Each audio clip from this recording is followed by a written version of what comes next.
Celia Johnston Blue is the president and CEO, visionary, and founding member of MAWOCC. She is also deputy director and chief administrative officer of the Rhode Island Department of Human Services. Celia is the former registrar of motor vehicles for the Commonwealth of Massachusetts and the first African American in history to serve the state in that role. In 2015, Celia worked with 12 women of color from across the Commonwealth of Massachusetts and led the development and the public launch of MAWOCC. Please welcome Celia into your homes now. Over to you.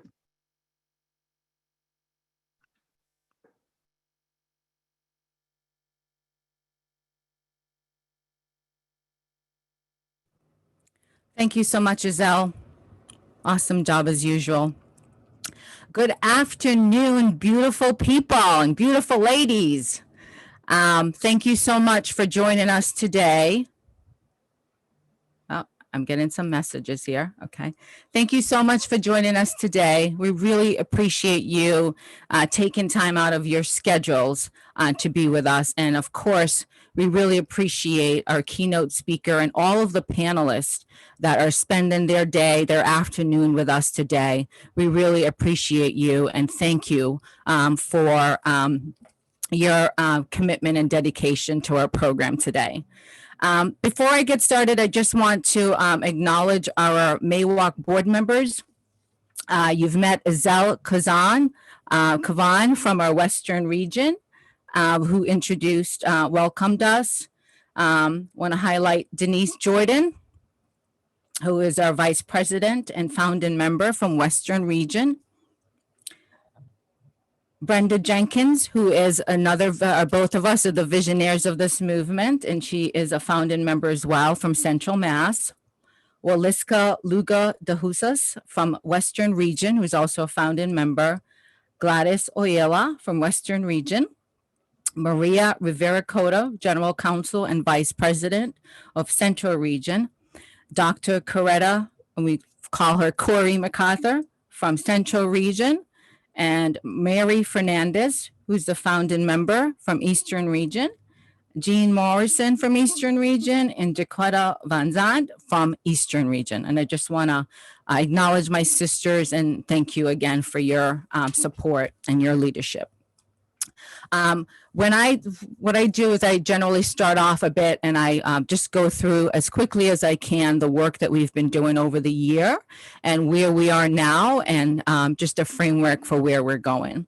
So with that, I will start the presentation and just briefly go over the agenda today, just to so that you all are on the same page on how we will be proceeding today. Next slide, please. And you could go to the third one, I think. There we go. Thank you. So we have the annual report. We will recognize Mary Fernandez briefly, and we'll go right into our keynote speaker, Ruth E. Carter. We'll transition where Denise Jordan will do a Q&A session with her. We'll open it up for some questions, and then we will close out and go into our breakout sessions. Next slide, please. And then we will this is where our panelists will be in each breakout sessions. We've got 6 breakout sessions today of phenomenal leaders. DA Rollins will do will offer some brief remarks this afternoon. We'll recognize folks and close out and try to get us out of here on time. So that's just a brief overview. And I also just want to say thank you to Saida Pinto for being with us as well from California today. Okay, next slide, please. We are a organization that spans across the Commonwealth. And so when you hear that we talk about regions, we are talking about when we say the western side of the state, the central, which is Worcester, and then we have our eastern region. So I just always like to, just from a geographic standpoint, just to show just the beauty of us being across the state. And when we refer to the regions, that's what we mean. Next slide, please. We are organized in this fashion. I'd just like to show the framework of how we're organized. We, as I just mentioned, our board of directors, we have our executive committee, we have statewide platforms, our politics platform, our education platform, we have our economic power and sustainability, criminal justice, health and wellness, and we also have millennial leaders throughout our organization. We have we also have regional leaders that we've created for each platforms, for each region. So that way we really believe in building a pipeline of leaders. And we've created these opportunities for our members who want to be more involved and also get those leadership developments. So it's really a win-win for us. We get folks who want to volunteer to do the work, and there is a leadership component and development component when you are working with us as we coach and mentor as we go along as well. Next slide, please. So last year when we did our updates, we talked about our legal structure, and we have our fiscal agent is the YWC of Central Mass. And I do want to give a shout out to Linda Cavioli, who's here today as my special guest and who's been a great partner in this work for us. We completed our bylaws, and we are on our way to becoming a 501(c) nonprofit. We also created a lobbying organization, MAWOCC Action Fund, and we are certainly working towards getting those implemented. We're not quite where we wanted to be right now, and so this is part of the report out. We have the good, and we have areas where we certainly need to improve. But not because of lack of not trying. So we have filed with the state. We are incorporated now, and we have just got on an expert to help us with taking the final step to become 501(c), which will be the federal designation that we need. And after that, we will then pick up and look to get our 501(c)(4) organization up and running. So just wanted, again, this is, we're sharing how we're doing and how our journey has been. And this is where we are in our overall effort to take those next steps that we need to do. We are a legitimate organization with our fiscal partner. So just want to make sure that folks know that we are operating in good legal standings, but we do want to take those next steps to become independent. Okay, next slide, please. So last year we said we are going to focus on our political and civic leadership platform due to the fact that we had a big, thank you, Linda, we had a big election year last year. And we also had some capacity challenges. We're a volunteer organization on a shoestring budget. And so we wanted to try to focus. We had a lot of work coming out of that platform, and we wanted to focus as much as we could, knowing how important last year was for us with the election. We shared our framework last year, and our members affirmed that direction and also gave us ideas and areas that they wanted us to focus on, which is some of the work that you all will be helping us with today in your breakout sessions. Next slide, please. Our goal is, just wanted to go over the goals for the platform, is to increase women of color hired, appointed, and elected officials in senior positions in government, and including board and commissions. And I highlighted that section because of the fact that we really focused on that. I'll talk a little bit more about that, but we wanted to focus on that piece specifically last year. We also want to develop a support system for existing women and for women that are coming into these positions. And some of what we'll be asking in our leadership breakout session today is around some of that kind of support system, what that might look like. And also in our political breakout, where we're getting input from our leaders that are in that space on what does that look like for us, so we can develop that authentic, unique space for us women of color in terms of what we need. Next slide, please.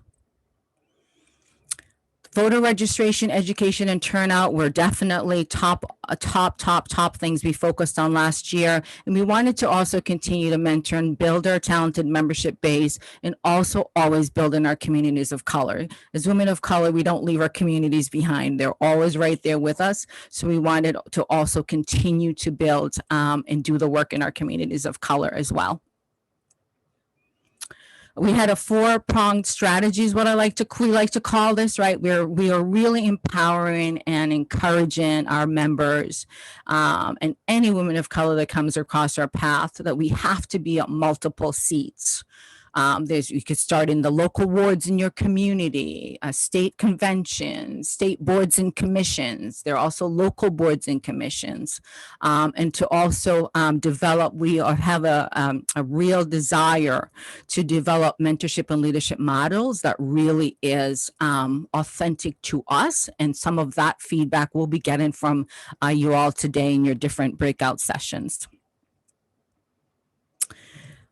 This is now pre-COVID. We wanted to do several town hall meetings is what we said we would do across the Commonwealth, and also build out our partners for a broader civic engagement strategy. Next slide, please. We partnered with UMass Center for Women in Politics and Public Policy, and I have to tell you, Dr. Laura Isaiah Jefferson has been a fantastic partner. Pre-COVID, we said, oh, we're going to do a full day. We're going to do this in April, and we're going to have a 4-part sessions. That was our pre-COVID plan. Next slide, please. We had plans to do a millennial and Gen Z leadership convening. We're talking with our partners at Worcester State and Clark University. We also were talking about a women's conference that we had intended to do with our host partner, Clark University, and other members that we were going to bring along. We joined the Parity on Board Coalition, which is what I just mentioned earlier. The YWCA in Boston is leading that effort with 21 organizations across the Commonwealth. It's an act to ensure gender parity and racial and ethnic diversity on public boards and commissions. We made a really strong effort this year to push that forward. And I think when I was in front of you guys in January, I shared that I testified in front of the legislature on that. And we came up short on that, but we are going to start again for the next legislative season. And we will be pushing again to try to get this passed. If this is passed, this would be the second state in the country that has this legislation, and the first to have specific language on women of color, which is, of course, being an organization focused on women of color, has been our steadfast focus to make sure that the language reflects that, and that there is an effort to make sure that we are at these different boards and commission. It's not just, oh, we made a good effort try and, we move on. We did complete one informational session in Worcester. We wanted to do those across the state pre-COVID, but I'm sharing with you our journey because we had set out to do a lot of things that we had to, like most organizations, basically turn things around in a virtual world that was not part of our initial plans. Next slide, please. So with COVID, we had to go virtual programming, and we made a decision to streamline those events that we had initially said when we were in front of you last year that we would set out to do. And then, of course, with the George Floyd murder and the Breonna Taylor, and just really acknowledging the movement for Black lives and for the movement around criminal justice, we reframed our framework for that platform. We also launched for the first time a Healing to Lead program that we launched just to help us with our journey of healing through racial trauma.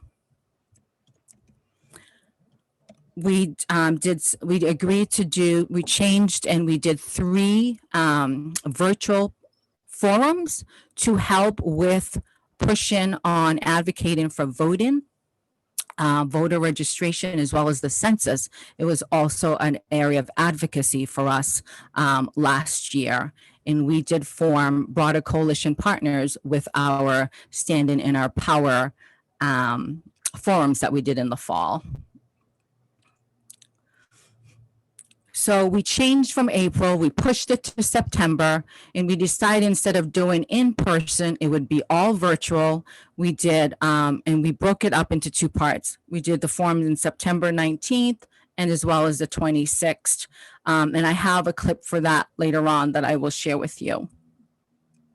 And it was focused on voting, organizing that broader communities of color that we wanted to make sure that we are touching and encouraging to get out to vote. We joined the Randall's Women's Club International Women's Day Luncheon and in celebration of Women's History Month.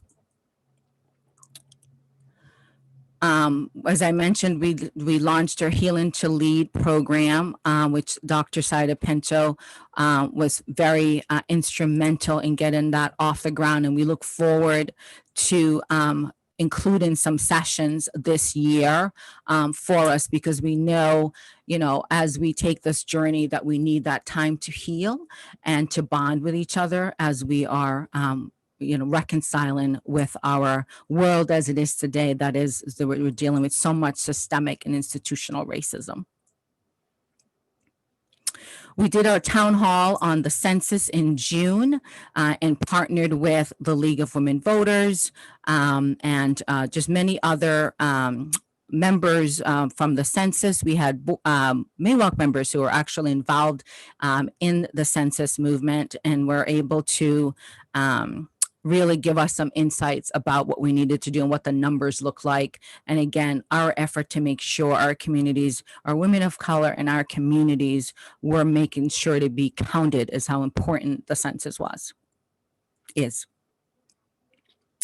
We did a Get Out the Vote where we had our local Senator Chandler joined us, our clerk here in Worcester, and young students and young folks, Kenneth Amoya, who started in the Worcester Voter Registration Initiative. We partnered with them as well so that we would just have a broader strategy to make sure we're reaching out to folks around voting. We were part of the 2020 annual virtual conference for the National Association of Commission for Women, and we joined them in their efforts on their conference over the summer. And our Standing in Our Power in September. We had 6 partners in that effort, and it was really successful. To give you a breakdown of that. Next slide, please. We had over 400 registrants and 200 participated. And I just wanted to show that even though this was initially focused on the Boston area, we did, because of the fact that we went virtual, we made it more that the data was more relevant from across the state. And as you can see that this is just the top, I think, 10 cities and towns, but this represents all of Massachusetts. You have from Salem, you have Boston, you have Worcester, Roxbury. I mean, all across the Commonwealth, people joined in to be a part of that forum. The strategic partners are Women's Pipeline for Change, Heron Pond Wampanoag Tribe, Amplify Latinx, Mass Voter Table, and the Boston Alumni Chapter for Delta Sigma Theta Sorority. They're great partners. We built a broader coalition. It also showed the importance of our organization, as well as our partnership with UMass Center for Women in Politics and Public Policy. It was truly a very inspirational forums, and we got a ton of feedback that we're following up on in our session, some of our sessions today. We also appeared on a couple of talk show radios, which was great to promote the event. The main themes that came out of that forum is the continuous focus on voting, voter rights, easier access to vote, education started in high school. We do have a law on the books here in Massachusetts. My understanding is that it was finally implemented, at least the program from DESE. And so we want to start really looking to make sure that is being implemented across the Commonwealth.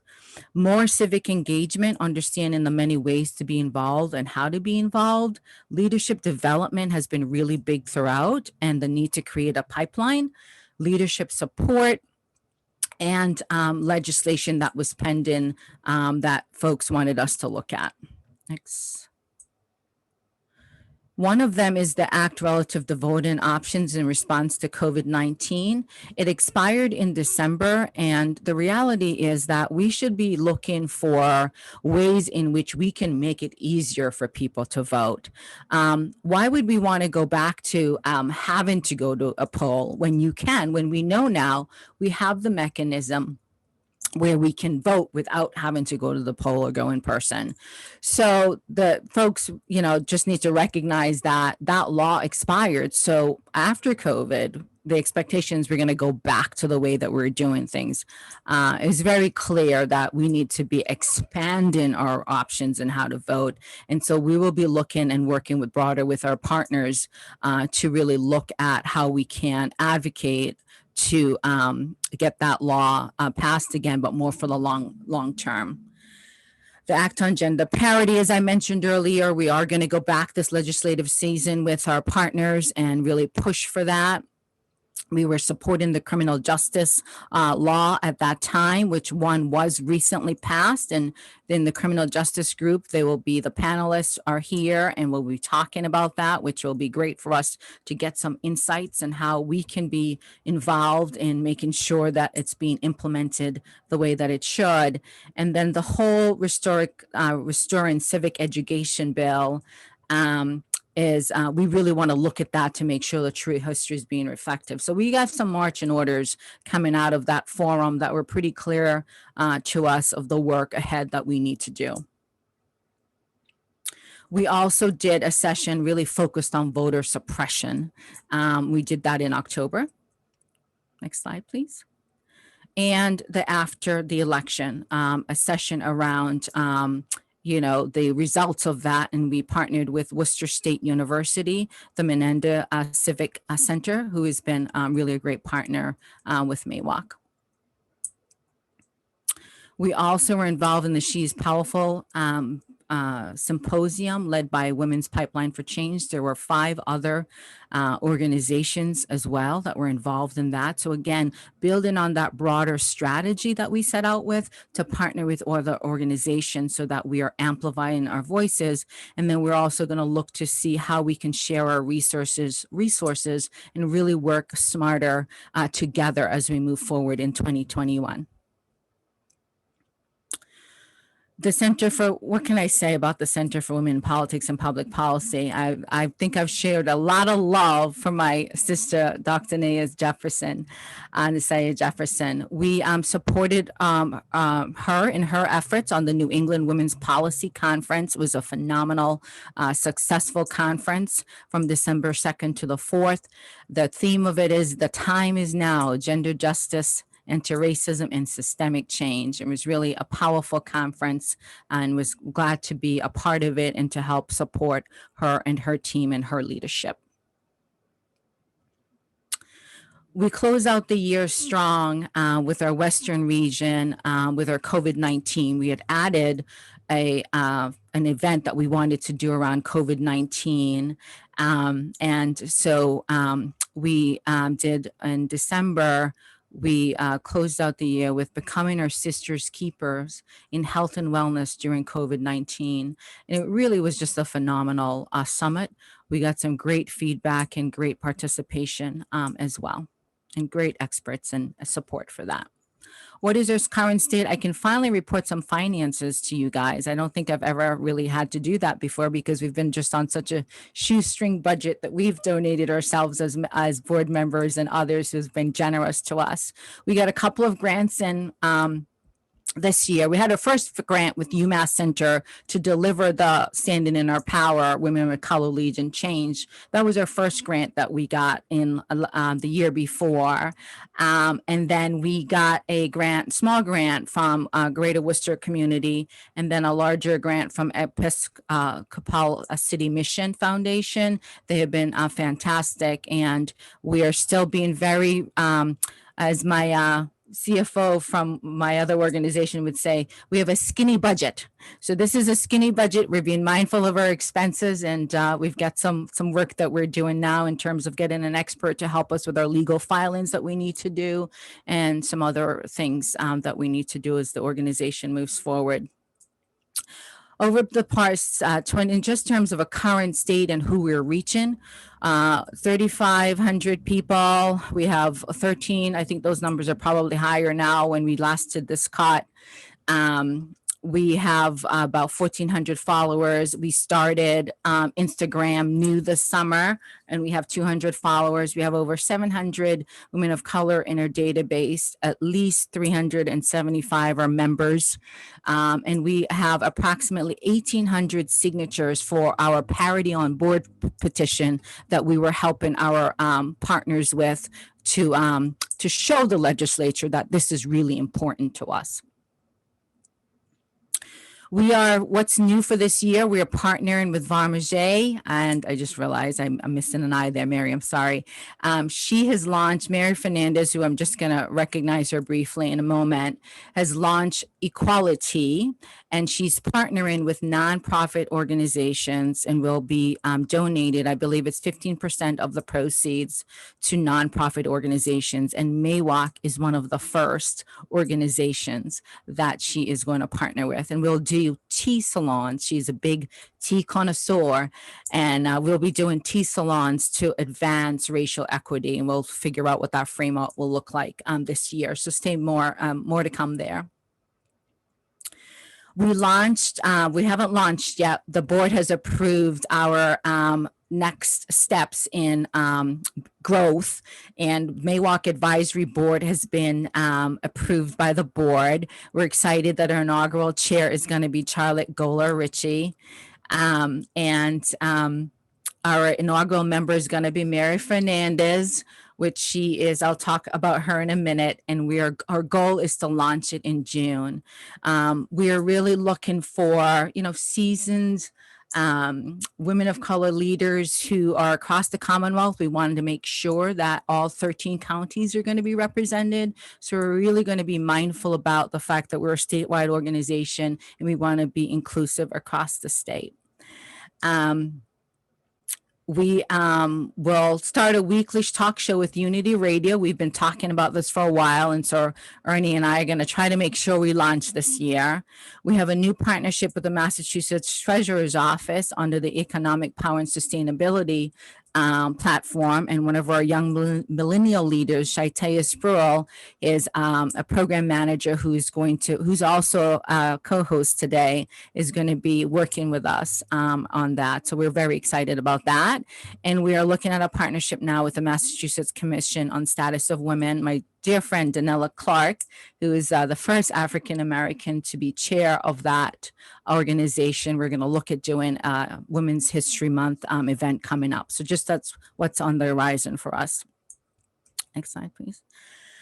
The political civic leadership, we've got a lot of work that we're doing on there. I think I just summarized for you. We've been pretty strong, and I'm happy to say that we can claim that we were influential in this election because of the work that we've done.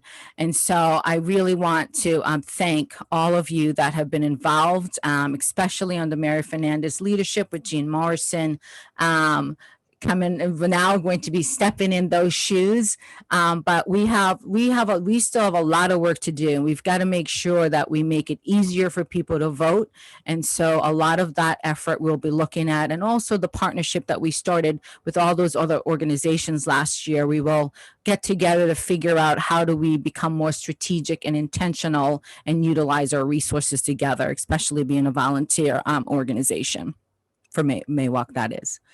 Next slide, please.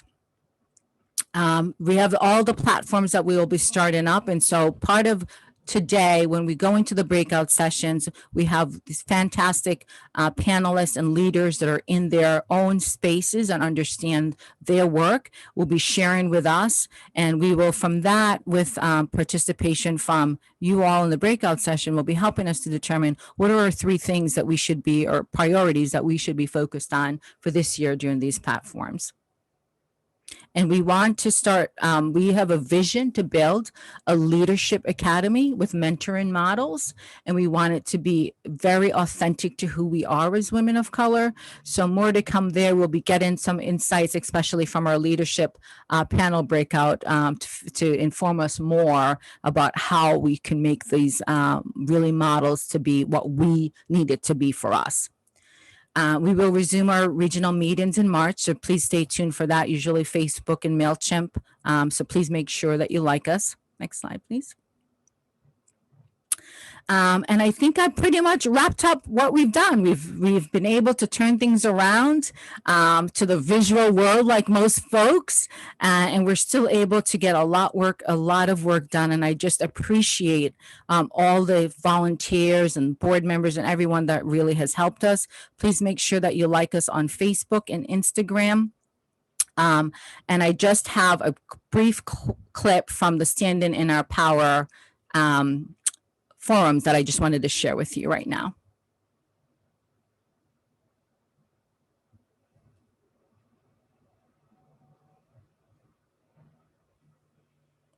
Co-authors of legislation. Your voice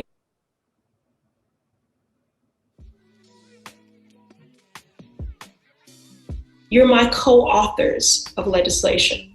Your voice and your passion are so critically needed as we work to build a country that finally affirms equity and justice for every person in our society.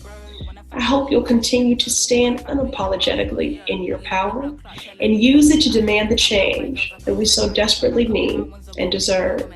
I'm so grateful for your partnership, so grateful for your sisterhood.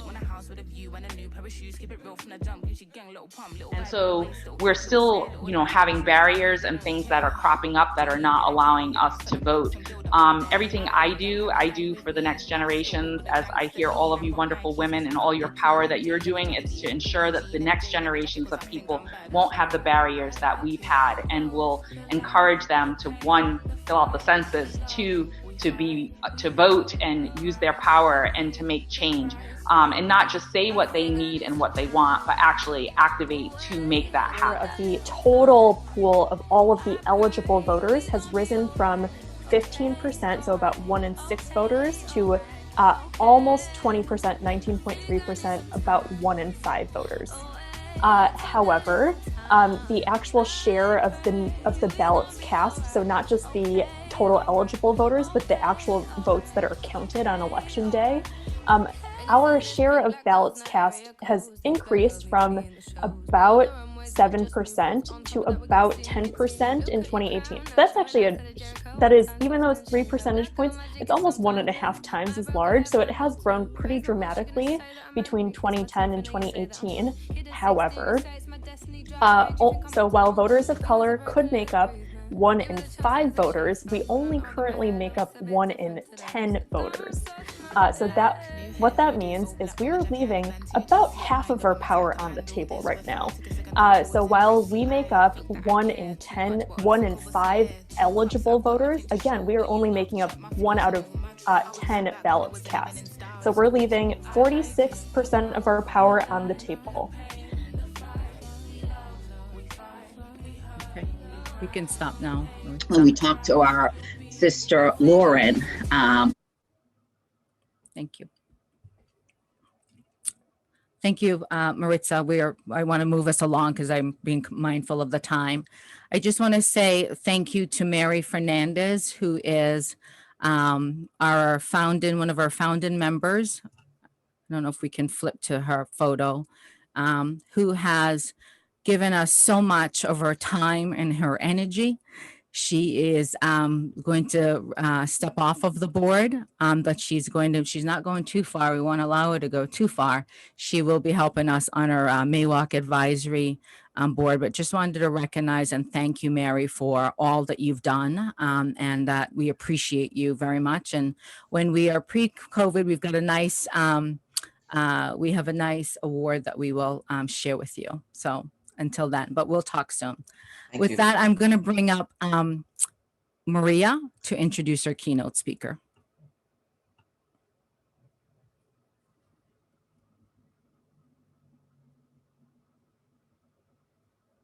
You're mute.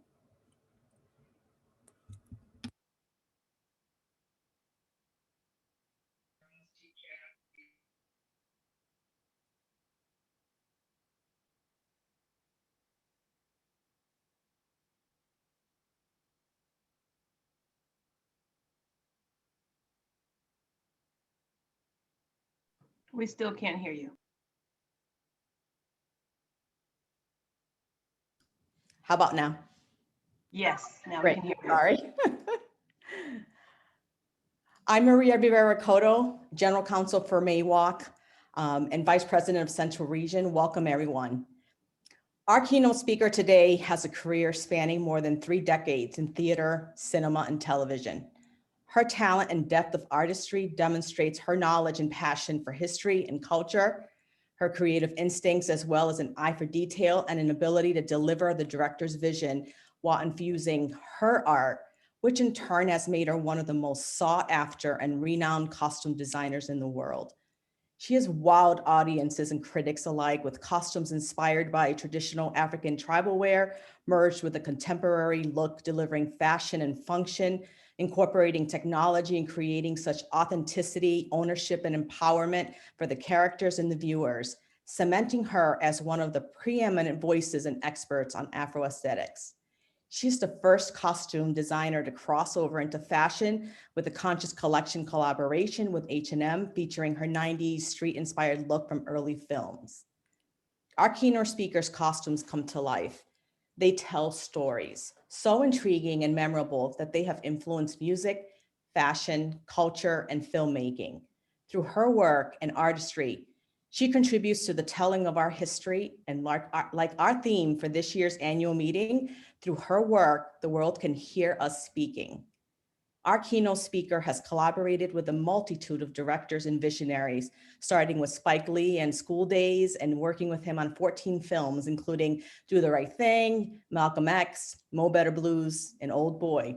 She worked with Robert Townsend, making the iconic 5 Heartbeats, with Keenan Ivan Wayans and I'm Gonna Get You Sucker and Baby Boy, and in Rosewood with the late John Singleton. She also created the costumes and look for the pilot episode of Seinfeld. Her breadth of knowledge in African-American history and art was sought after by Steven Spielberg and Debbie Allen for the incredible movie Amistad. She has continued to showcase her outstanding work for period ensemble films, such as in Lee Daniels' The Butler, Ava DuVernay's Selma, and Reginald Hudlin's Marshall. She recently completed work on the first season of Yellowstone, a television series starring Kevin Costner. Our keynote speaker has earned over 40 film credits, including 2 Academy Award nominations for Malcolm X in 1993 and Amistad in 1998, and an Emmy nomination for the reboot of the television miniseries Roots in 2016.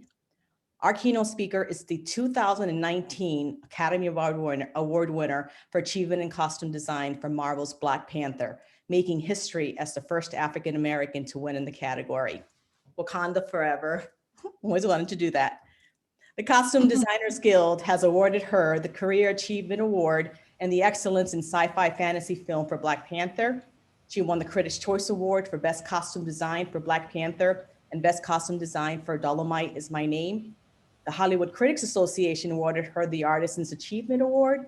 Wall Street Journal has called her an innovator. Our keynote speaker's exceptional and bold 1970s urban dandy costume design work is currently seen in the next Netflix film Dolomite Is My Name, starring Eddie Murphy. Her work can also be seen in Netflix original documentary Abstract Season 2. And stay tuned to see our keynote speaker's work in the upcoming sequel to Coming to America starring Eddie Murphy. I can't wait for that. Our keynote speaker holds an honorary doctorate degree from Suffolk University in Boston. Woo-hoo! I got my law degree from Suffolk Law School. So without further delay, on behalf of the Massachusetts Women of Color Coalition, it is my distinct honor to introduce you to our keynote speaker, Ruth E. Carter. Thank you, Marie. Thank you so much, ladies. Hello, Massachusetts Women of Color Coalition. I'm thrilled to be with you and be one of you this afternoon. As she said, my name is Ruth Carter, costume designer and Oscar winner for Black Panther. For some, it may seem that my Oscar win was an overnight success, but let me tell you, winning felt like it was a long time coming. But I'd been preparing for that night my whole life, long before they invented Spanx. For me, the Oscar win was that moment where not only did I feel like I was finally speaking, but I was heard. Black Panther revealed how incredible Afro aesthetics are wrapped in Afro royalty. With the Oscar win, Afro beauty was speaking out loud and proud. You see, through costume designing, I have been able to represent Black culture. My start as an artist is the journey of a little girl in Springfield, Massachusetts, watching her brothers draw and paint. I had a sewing machine in my bedroom, and between drawing and sewing, a costume designer was born. So don't assume that I became a costume designer because of Chanel, Dior, or Barbie. Instead, it was Langston Hughes, Nikki Giovanni, Sonia Sanchez, James Baldwin, and so many others. Those were my designers, those playwrights and poets. They raised me up with their rich stories and gave me my voice. They lit a passion in me to create and showed me that costume design is being artistic, visionary, and inspired. I first found my voice as a costume designer while at Hampton University working on plays like A Raisin in the Sun and Sty of the Blind Pig. Playwrights like Douglas Turner Ward and Lorraine Hansberry continued to ignite my desire to visually tell stories. After college, I did more internships, one in Springfield, and that led to one in New Mexico. And from there, I decided to head to Hollywood. So I got back in my 85 Volkswagen Rabbit, which had no AC, no airbags, and no GPS, and drove straight to the Pacific Ocean. There in LA, fortunately, my theater training paid off, and through trial and error, I began to figure things out. I freelanced all over Hollywood as a stitcher and an ager dyer, working on my portfolio, seeking advice. The new filmmakers were just emerging and their stories had not been told, so some negative stereotypes were alive. I wasn't going to meet a Black costume designer making movies about people that look like me. It was tough battling narrow-minded thinking. We were underrepresented in Hollywood as a people in general. Either you were a megastar like Eddie Murphy or playing a gangbanger. There wasn't really anything in between that. I was a girl from Massachusetts, and I thought totally differently than what I was exposed to in Hollywood. During that time, I felt bigger. A voice inside of me said, you can. It said, you are. It said, you will. Those voices speaking to me were the ones of my mentors, Linda Bolton Smith, my professor at Hampton. Voices that were ingrained in my head and told me, keep speaking. Mentors living in me from my youth in the SASA program that spoke to me and said, costume designing is your voice. Speak loudly.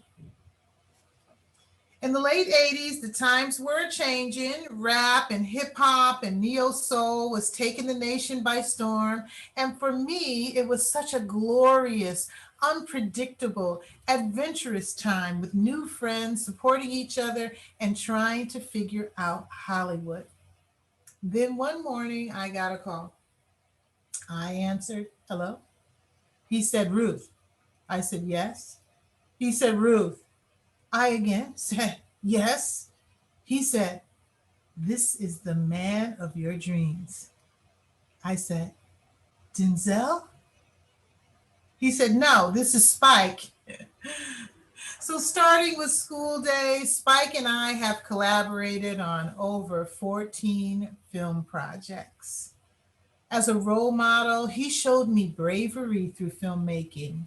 From Radio Raheem to Malcolm X, we were making art by any means necessary. He pushed me to remain conscious that these articles of clothing were not only costumes, but also garments of protest and symbols of truth. Do the Right Thing is archived in the Library of Congress as the message still resonates today as it did in 1989. In fact, it's the same message that cried out this past summer, we are speaking. And with the inauguration of a new president and a Madam Vice President, I'd say we were heard. For about 10 years, I worked bi-coastal between Spike Lee, Keenan Ivory Wayans, Robert Townsend, creating New York stories and broad, funny comedies. These directors taught me in their different ways to be true to my own unique voice, challenging our creative boundaries. Then came a film with Spike Lee called Malcolm X, based on the autobiography of Malcolm X by Alex Haley. I entered into his world. I went to the Massachusetts Department of Corrections to read his letters and his files. We traveling with Spike Lee and Denzel Washington to Egypt. We were greeted by Egyptians saying, welcome home. Recreating Malcolm X's Hajj to the holy city of Mecca was something that lives in my heart forever. We filmed at the Great Pyramids at dawn, shooting the morning call to prayer. It felt amazing, as if it was calling me directly. That experience gave me, as a designer, a connection to my passion, studying not only my craft, but also culture and myself. Pursuing costume design was in service of something much bigger. Malcolm X ushered in my first Oscar nomination. And even more importantly, I was the first African American to be nominated in costume design. Then my career took a turn. Hollywood finally noticed. I was invited into the Motion Picture Academy of Arts and Sciences. But in some ways, the nomination felt bittersweet. I was speaking, and finally Hollywood was listening, but hearing the words Black and first in the same sentence told me that I was just beginning to blaze new trails for myself and for others. My library of books, photos, artifacts on African American history and culture helped me become an expert in period design. Studying African American history became a joy and a passion. I pressed on in Hollywood and was soon summoned by Debbie Allen and Steven Spielberg to design Amistad. Amistad was the culmination of all my study, and because it came from a place of passion, it didn't feel like work at all. Rather, it felt like an intimate journey of storytelling that taught us more about ourselves. Throughout my career, I remained a student of people, storytelling, and history telling. Then with Amistad in 1996, I earned my second nomination. After that, it would take a long 23 years before I'd see another Oscar nomination. That's the entire span of some of your kids' lives. But during that time, I did over 30 films and television series. I became well established in Hollywood. I learned that if I was going to make a difference, I had to be the change I wanted to see. I mentored like I had been mentored myself in the past. I realized whether or not the film did well at the box office or became a cultural classic, I was in control, and that giving to the next generation would help create a network of artists that could see a place for themselves in entertainment. I wanted to make sure I brought the best of myself, becoming a role model. Everybody notices when you bring your best. And when you do well, they are inspired and may offer you the role of a lifetime. No matter what challenges I faced, hardships I endured, personal tragedies I went through, heartaches and heartbreaks, when I come back to my work, the artistry, the creativity, the design, when I come back to my foundation and my purpose, everything feels right. When Marvel called me in for an interview, I thought, why me? I had never designed a superhero. I was meeting with producer Nate Moore and director Ryan Coogler. You may not know, but Marvel is like the CIA. You enter and the doors slam behind you. You get your eye scanned, you get fingerprinted, blood drawn. I'm just joking. But that's when Ryan said to me, Ruth, I am so happy that you are here. That put me at ease. I really cherished that moment. From Ryan's perspective, between Malcolm X, Amistad, The Butler, Selma, and Marshall, I had been designing superheroes. From his perspective, I had been speaking and I had been heard. The work on Black Panther in many ways has been a career-defining full circle experience for me. It was the intersection of my Afro past, present, and future. Everything I had learned set me up for that experience. It inspired me to reflect on my entire body of work. I had designed costumes for all kinds of wonderful African American narratives, some that took place during the time when we were slaves or fighting for equal rights and justice. And now Ryan Coogler desired the look and design of Black Panther to be authentically African. He encouraged me to exercise my full talent and imagination in merging the traditional and the contemporary to create Afro future. Through costume design, I showcased African culture and royalty and reimagined beauty and the empowered way women can look and lead on screen. I was presenting a point of view. The African culture and diaspora, and using technology, intertwining it with my creative DNA. Together, we presented Afrofuturism. I used my voice and relied on my purpose. The night I received the Oscar as the first African American in costume design, when I was walking up on the Dolby stage, I realized the door for other people of color who had dreamed of being a costume designer had been flung wide open. It made every step I took more empowered than the last. The ups and downs, the highs and the lows. That night, it was all worth it.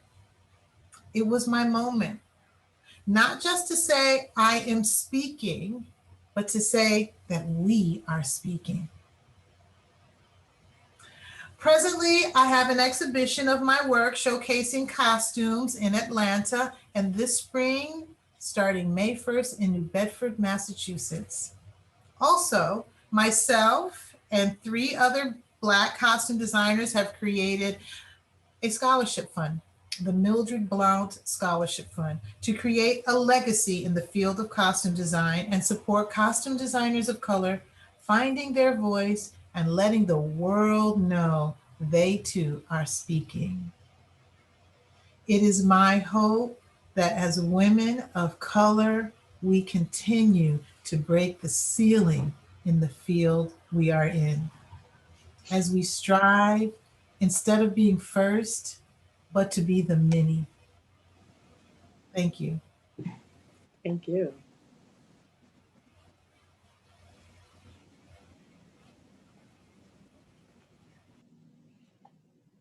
Thank you, Ms. Carter. I want to thank you just for bringing your Black girl magic to all of us across the country as we watched your work. I want to thank you for bringing your Massachusetts magic to Hollywood. The women of the Massachusetts Women of Color Coalition, we truly appreciate you taking time out of your busy schedule to share a part of your journey, giving your perspective of the challenges, but most importantly, your accomplishments in Black Hollywood. Your remarks were very inspiring. And as a native of Springfield, Massachusetts, the 413, and recognizing you as the girl from Amore Village, we want to let you know that we appreciate your success. We continue to support you, and we will watch your work and continue to watch your journey. As you can imagine, many of our guests have questions that they want to ask you. But I do want to pause and talk when you mentioned about your journey and giving back to others. You are doing that. Springfield has another upcoming fashion designer, Justin Haynes. And you have taken him under your wing, and you're having a program with him. And so you're not just saying words, you have action, because to whom much is given, much is required. And you're giving back to someone from your own native Springfield. So thank you just for doing that. It's very much appreciated. So one of the first questions that we have for you is, how has the Black Lives Matter movement impacted Hollywood? And what has the industry done to support the movement, if anything? The Black Lives Matter movement has had a profound effect on Hollywood. It didn't just happen last summer, but for many people, last summer was a cornerstone in the movement, and that it affected more people than I think it had ever done before, and especially Hollywood. So we had been at the Academy working on inclusion and bringing more people into having a voice in Hollywood.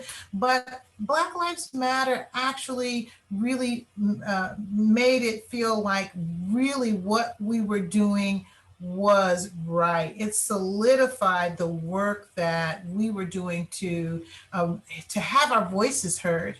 And we were in the middle of a pandemic. There was a captive audience at home and social distancing, but then there were thousands that were out marching, and some were just, a block away from my house. And I think, we have increased our numbers of African Americans in the Academy. We have also required that in order to win Best Picture, you have to have a person of color behind the scenes in a key position. That happened this year. And I think there are big strides that have been taken already, but now it's amplified even stronger. Thank you. So we've heard from Black Hollywood about roles that are pigeonholed for Blacks. Do you feel that it's unique for actors only, or do you also see that impact on other aspects of Hollywood, like your industry? Of course. I mean, I used to say this all the time that if, Gwyneth Paltrow is starring in a new film, they don't go, oh, let's call Ruth, but, if Angela Bassett is starring, they say, let's call Ruth. And I'm okay with that. I'm okay with telling our stories, but that just kind of shows you how they think very narrow about, we all have to do research. We have to do fashion research and period research. So the story is what we're crafting as artists, and it doesn't really matter. I came to Hollywood as a costume designer, not as a Black costume designer, Right. but Hollywood likes to put you in a category. Yes, thank you. So to lay people like us, what does it mean in your industry to win an Oscar? And how does winning an Oscar impact your work as a Black woman in Hollywood? You spoke about Gwyneth Paltrow. So now that you are Oscar award winning Ruth E. Carter, do you think that maybe, Gwyneth Paltrow might call you now? It Yeah. may open the doors. I think so. Winning the Oscar really did shoot me out of a cannon. I mean, I won the Oscar for Black Panther. It couldn't have been a better film to win the Oscar for. I was so proud of that film, and I knew leading up to Oscar Day that we really had done something special. We really had presented royalty in a way that was impacting everyone. So, I feel like Black Panther also played a role in moving us forward, because I see now lots of African inspired beauty is in mainstream fashion. We are accepting. I got letters from people all over the world saying that their business increased. They had little African shops. Even a lady in Amherst, Mass wrote me and said, my shop has never done better business. So for that, I'm grateful. I'm grateful that I was a part of a film that had such an impact. But for me, it elevated me to a higher frequency. Yes. Before I had won for Black Panther and Amistad, and I really felt like, there's a lot of people that don't look at those films. They don't watch those films. And Black Panther was across the board. Everybody watched it. Everyone saw it because it was a Marvel film. Right. Thank you. So I'm going to pass it on. We have a lot more questions, so I'm going to pass it off to Corey. It's been a pleasure, and it's great to see you. Corey? Hello, hello, hello. Good afternoon. Thank you. So, Ms. Ruth, I am looking at who has their hand raised, and I'm also asking everyone to just type your question in the chat box also, so that we have it as we record this. But I am going to ask Shyla to unmute her microphone, and she has a question directly for you. Okay. Hi, it's truly an honor to meet you.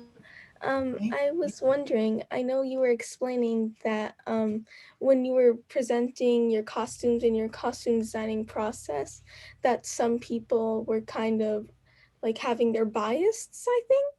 Yes. So I want to know, how did they specifically state that, or how were you able to manage this situation so that they know where you're coming from? Yeah, that is an excellent question. I'm so glad you asked. You walk into a group of artists that's working together with you. I have illustrators. I have 5 illustrators in a room drawing, and then I have costumers who are doing research, and I have a whole team of tailors and dressmakers and people. And I had never done a superhero film before, and some of them had, and some of them had also worked for Marvel. So they were all trying to tell me how to do my job.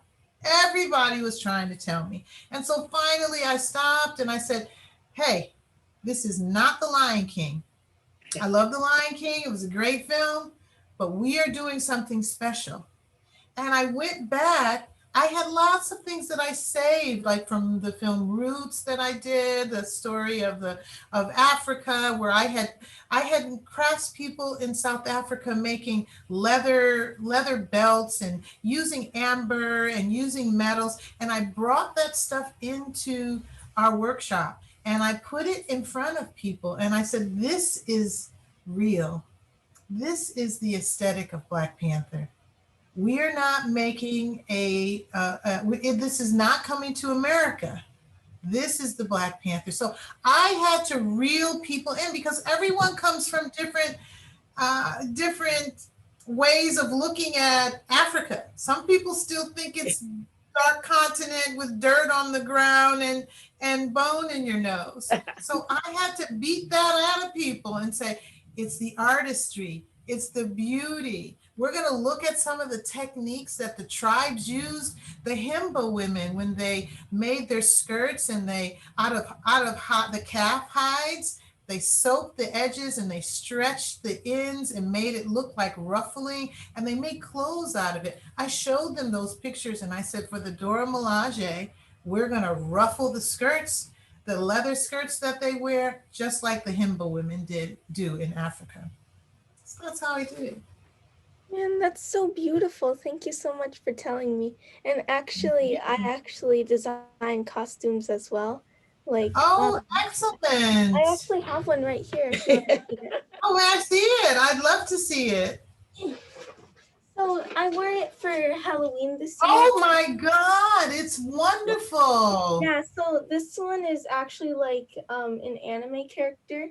And what I usually do is every Halloween, I usually dress up as like the female version of male characters. So this year, I was the female version of this character from an anime called Hunter x Hunter. Oh, wow. Yeah. I think that is wonderful. That's far better than anything I made on my sewing machine in my room. So hats off to you. You have a bright future, young lady. Keep going. Thank you so much. Thank you, Shyla. Thank you, Shyla. I just want to say before we go to the next question, I'm almost in tears here, but Shyla is in the 7th grade. Oh my God. And that's that you just... see how sewing, you know, we think sewing is like an adult thing, but I was sewing as a kid. I was sewing like Shyla. This is what you let your children flourish. You can never underestimate what children can do. You can never underestimate it. Right.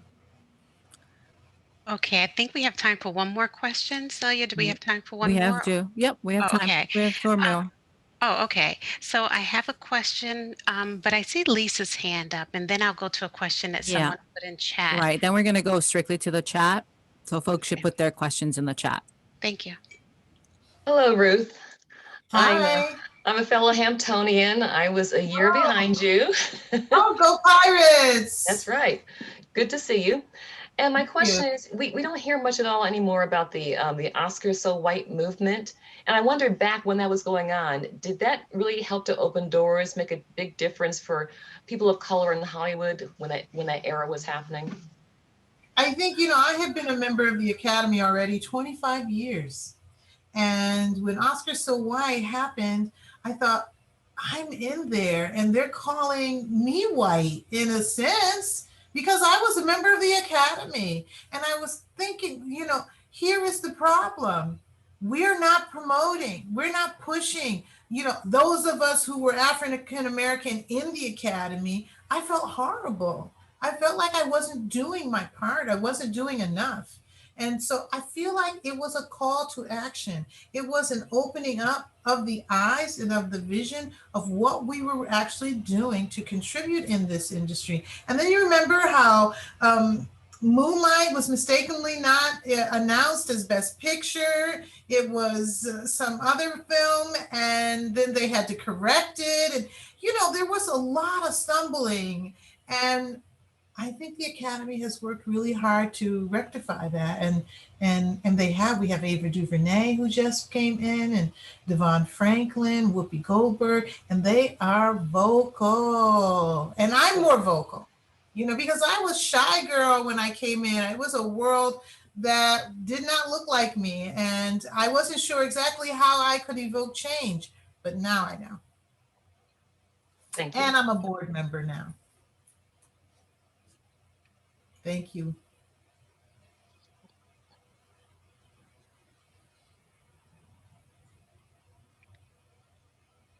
Corey, do we have some more questions? We have time. I see a question. Someone's typing directly. So, Miss Carter, what was your most favorite costume to create, and why?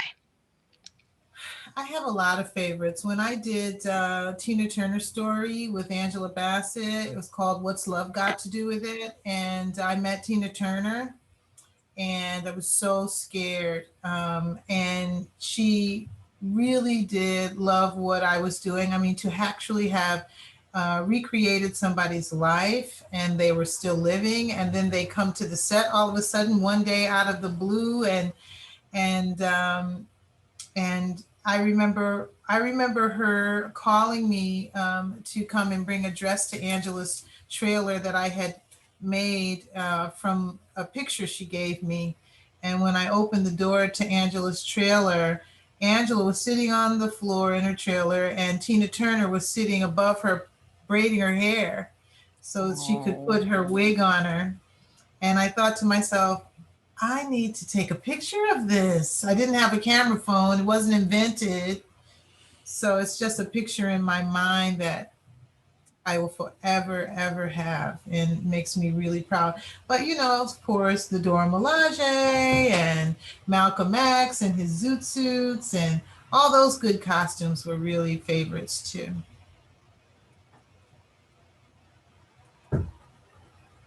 Thank you.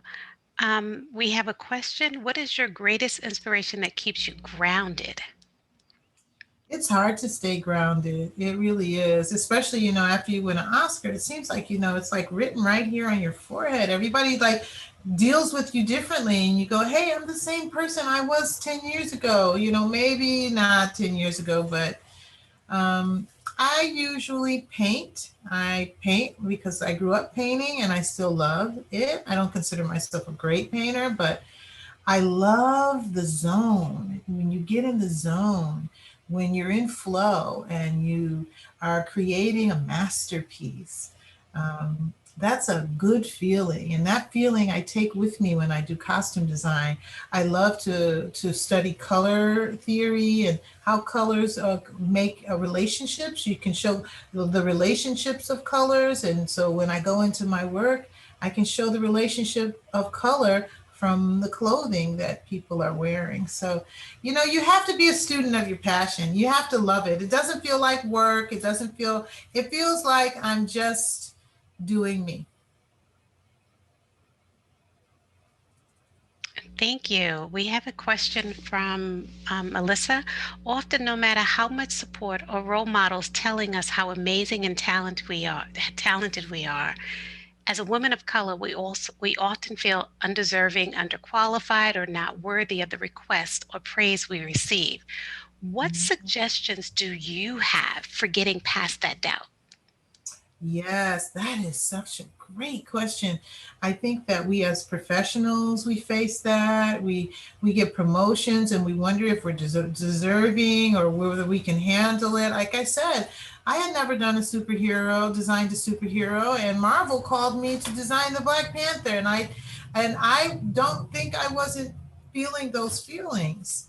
But like Maya Angelou said, you have to rely on your knowledge. You have to find somewhere in your core that says, you know, I'm worthy. You have to stop the negative self-talk and do some breathing, do some meditation, you know, connect to your higher self, as they say, and rely on that higher power to guide you, because you are deserving. It's that negative self-talk that just doesn't turn off, and we have to consciously turn it off. I use mantras. Sometimes I repeat a mantra to myself over and over and over and over again in my mind, and it just helps me dispel any kind of worry or or self-doubt. Those are destructive thoughts. And you know, everybody deserves praise and everybody deserves recognition. So do you. Thank you. I think that also answers Brianna's question. Brianna Allen asked about how do you navigate stepping into opportunities that you feel unprepared for? Yes, and practically there's things that I do. I don't try to cram. You know, I try to slowly educate myself.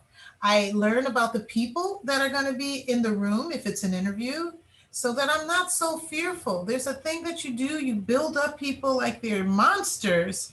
And sometimes you have to go in and do a little research about that person. You might say, hey, I've got more education than they do, or what? I went to the same school.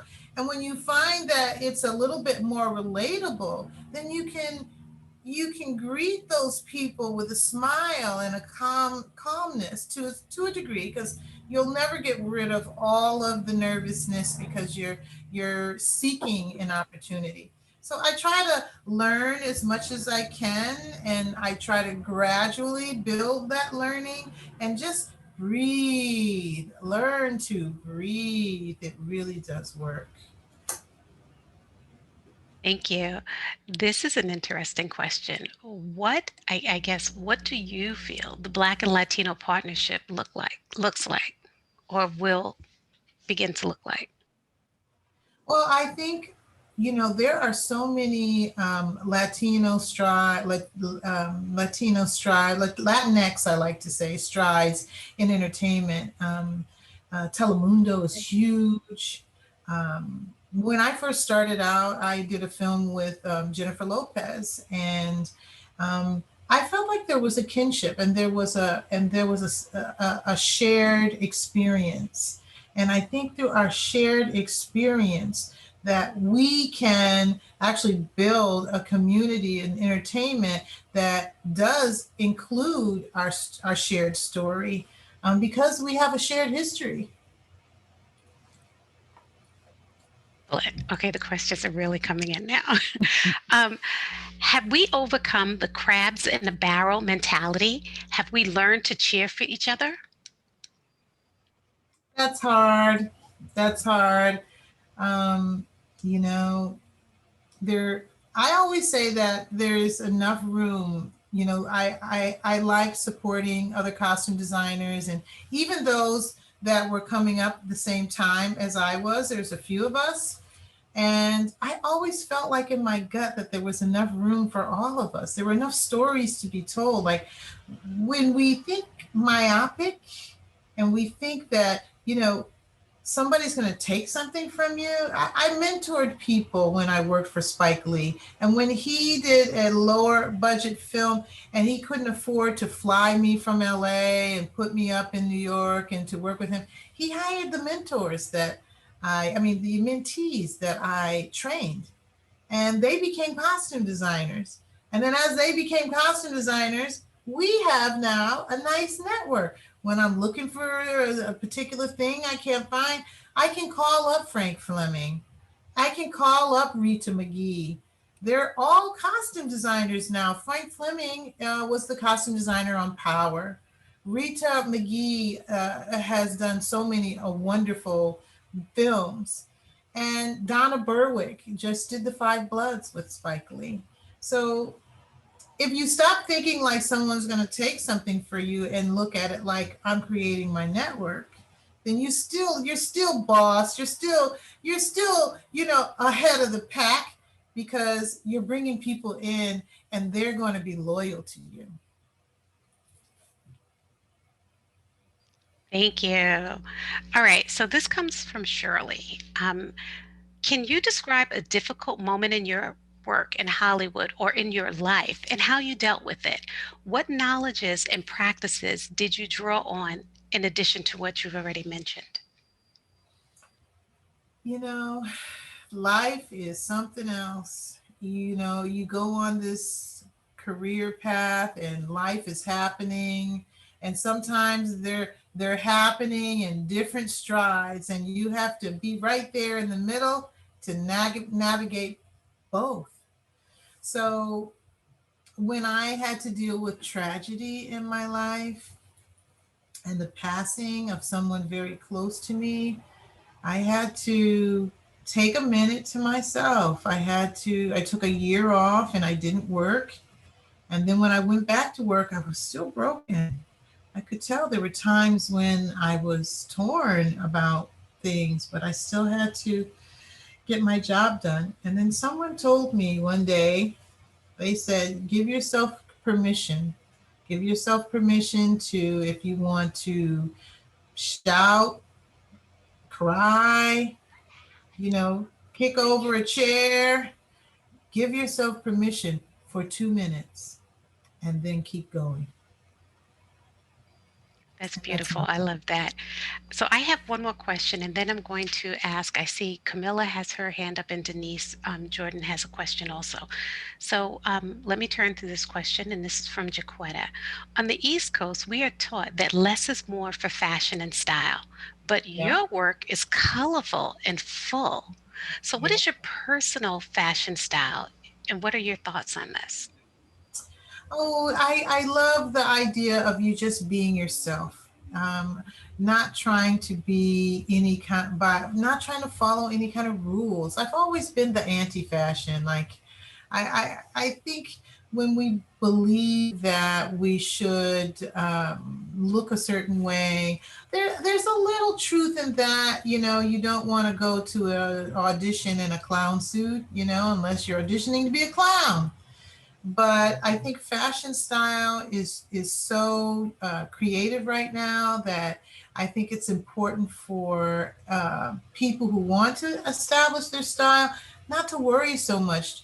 Be yourself. If you think that it's, did you see the inauguration when the Biden kids were very unique in their style, and including one of the daughters had Air Force Ones on. And I totally felt like, she said, I'm not walking that parade route in heels. I need to have my tennis shoes on. And she was current and it was fresh and it was acceptable.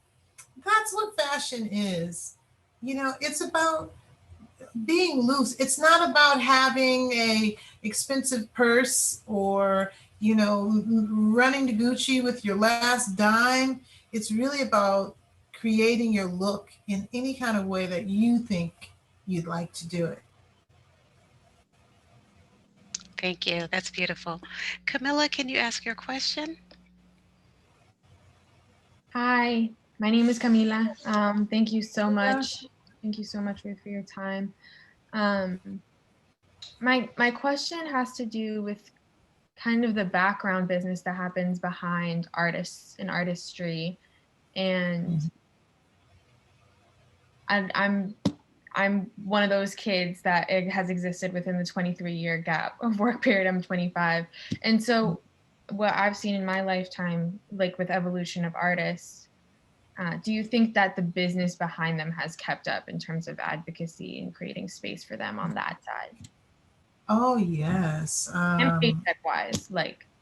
And paycheck-wise? Yeah, like getting paid equitably. Mm-hmm. I think that, by a showing of the artists that are out there, whether they're in cinema or they're in the visual art medium, I think we're understanding a lot more through social media, and we're seeing their work. People have curated their Instagram page with their work. I have found artists on Instagram that I have hired to illustrate for me. As a costume designer, I work with artists all over the world. I have an artist who's in Spain. I have one who's in Siberia. I have another one who's in Australia, another one who's in New Zealand, another one that's right down the street in Santa Monica. And I wasn't able to access them before the social media became available to me. And what I felt like, we were all pigeonholed into these small spheres of our existence, only able to sort of be plucked out by those who saw us in our local communities or in any kind of festivals that we got. It was difficult. You know, you couldn't get in a magazine unless you had something really outstanding that happened to you. You were not touted as an artist. You were not supported as an artist. And so now with like Instagram and Facebook and all of these, you can curate your own story. You can put your own visual images out there for the world to see. And people like me are paying attention. And as I said, I found 6 artists on Instagram, and they're the best artists I've ever worked with. So that tells me that there is an opening, that there is a way, that you have a vehicle that you can use to your advantage. And it's not to say that things are going to happen overnight. That has not changed. You still have to do the work. You still have to be passionate, and you still have to believe in yourself. And the other beautiful thing that has happened is you can reach out to other artists. You can ask other artists questions that live anywhere in the world and find out more about maybe some of the pitfalls or some of the stumbling blocks that you're presently experiencing. So in that way, it's definitely a bigger world for us as artists. And I wouldn't be here today if that had not happened, because I think before now, it was waiting for somebody else to tell your story because you didn't have a vehicle. Now that we have a vehicle, I'm here today to talk to you about it. And you're talking to me. Thank you. So I appreciate you being here. I appreciate you. Thank you for your time. You're welcome. Okay, so on that, we have 4 questions actually, and we have not even 4 minutes. So I want to get to everyone's question. I see you writing them on the side. There is a question about how it felt working with Angela Davis and fabulous Angela Davis and humble Chadwick. There's also a question about writing a children's book, and there also is a question, as women of color leaders, we often have white counterparts around us that often feel we did not get there by merit. How do we deal with that? So I am going to see if you can summarize all of those questions, and then I will turn it over to Denise. When I get a clue that you don't believe in me, then you're out of here. I don't want to be around you. You got to go somewhere else. I got to find me another place to sit. I got to get another chair. I got to go in a different room. I got to go. Because if you don't support my mission, then mission ain't supported. You're gone. Bye-bye. What did they say? Bye, Felicia.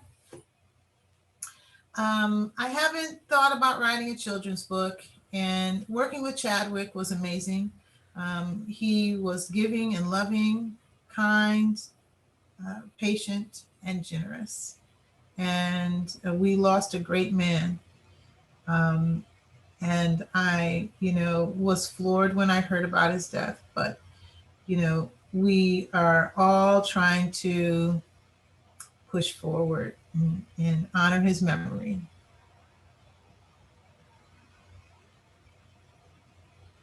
Thank you. Denise, I'm going to hand the baton back over to you. And Ms. Carter, thank you so much. We appreciate you. You're welcome. And I hope to get to the tropics where you are one day soon. Everybody with me. Thank you, Corey. For our final question, I wanted to just talk to you about the big gun. And that's the thoughts and the words of wisdom that you received from Mrs. Carter. Not just Mrs. Carter, but your mom. Yes, thank you. Oh my goodness. My mom, it will be 100 this year. This is her centennial year, and we hope to have a great celebration in front of her house with invited friends and family from the community. And I want to put a bench on the diamond in Amor Village and dedicate the bench to her name and actually put a sign up that says Amor Village, home of Mabel V. Carter. That's right. So I'm working on that. But, you know, my mom, after I graduated from high school and I was thinking that maybe I didn't want to go to college, she thought, are you crazy? Why would you want to stay here? So I thought, wow, okay, well, I could have gone to college locally, but she was a woman who in the 1940s, she left the South, Virginia, and she got on a train and she moved to Springfield, Massachusetts for better opportunities. So my mother was all about you seeking opportunities from herself. And I feel like I get my strength from her. I get my resilience from her. My mother is a very resilient woman. And I'm proud to be her daughter. And I always remind her of all of the lessons that she gave me, you know, when we would go to Springfield College and walk around the track and, you know, get in some exercise. And, you know, she'd tell me all kinds of stuff, you know, like you have to be like a chemist, you know, losing weight is you have to be a scientist and you're going to have to work on that your entire life. And so I just think a mother and daughter's relationship is so special, and there's so many gems that they give you throughout life. I'm just grateful for my mom. All right. Can you guys hear me? Thank you, Denise. You're welcome. Can you hear me? Yeah. Okay. That was so amazing. Thank you again so much for being here with us. And, you know, we're not going to let you go too far, you know. We have an honorary chair seat waiting for you on our advisory board when you're ready to claim it. I'll take it. So I just wanted to, could we, it's, you know, you're so inspiring as you were speaking. It's just, it helped to like give us a little bit of glimpse into your world. So thank you for being so, the way that you've described everything to us, we can kind of feel, you know, your journey, and we really appreciate how just you being here with us. You're so warm, your spirit is just amazing, and like I said, we're not going to let you go too far, so we hope that you'll continue to remain being with us. And can I just ask everybody maybe to do the Wakanda pose? Is that okay? You're going to take a picture? Yeah, the Wakanda forever. We're going to do a gallery, okay. Right? Yes, hold let's on. make sure that we're queuing up the gallery. So I'm going to ask everybody to hold it because there are 6 pages of us. So just bear with me as I go through each page, please. Thank you, Marissa. And when we see those beautiful smiles and those beautiful Wakanda poses. Almost there.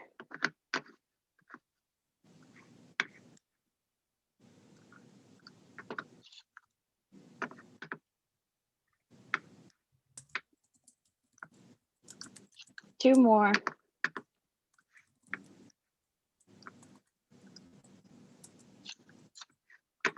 All right. Thank you, everybody. Oh, awesome. Thank you. Thank you so much.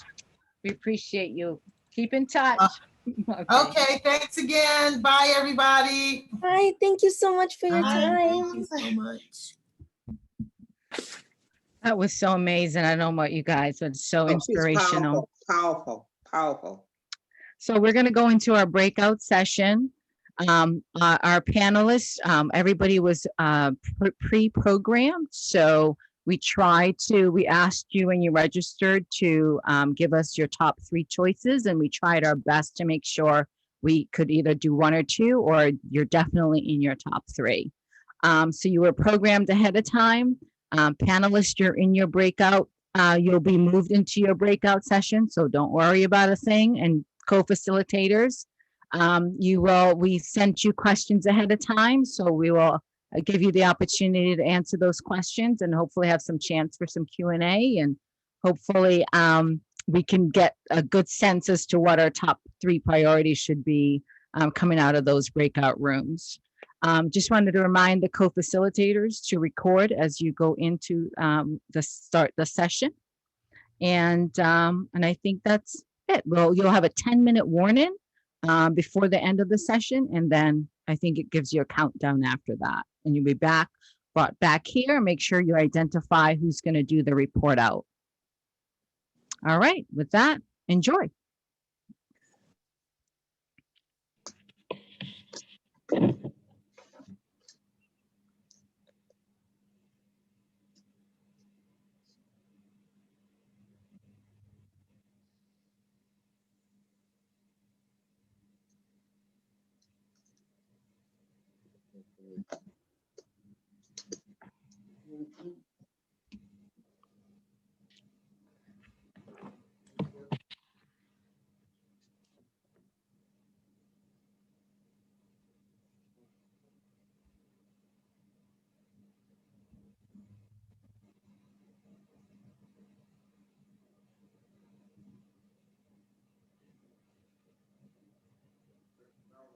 Not seeing the breakout session yet.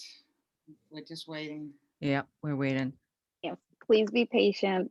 We have to do, anybody who's not in a session, we have to do it manually. And we have to also make sure that the panelists are in the places that they're supposed to be. So thank you for your patience. You can leave, I think, Kofi and Joe out of the breakout sessions. Do you have to have everybody in, or can you leave them out?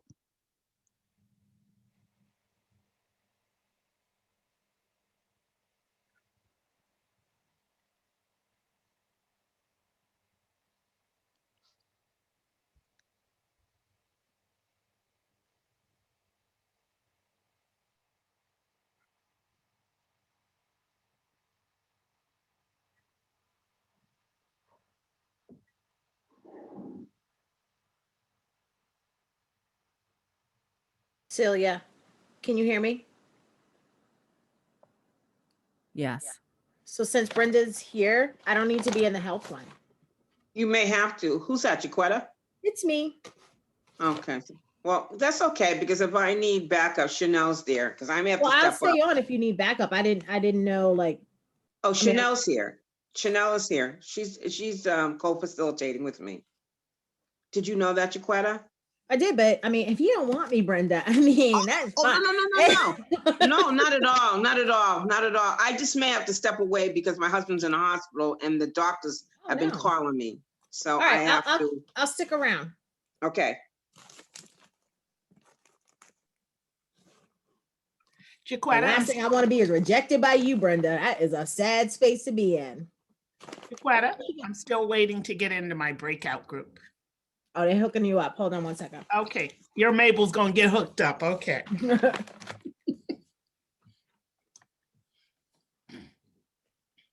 Dr. Spicer. Yes, it is me. Hello, everyone. What? Miranda's in the building? Get a drink of water until they break me out. Hey everyone, it's Lisa. How do I get into the economic security room? They're gonna place you. They're placing you guys in manually. Okay, great.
Okay.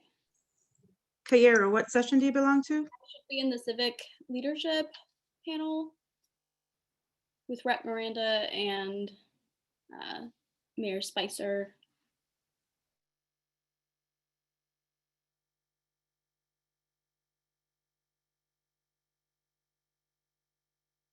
You moved her, Maritza?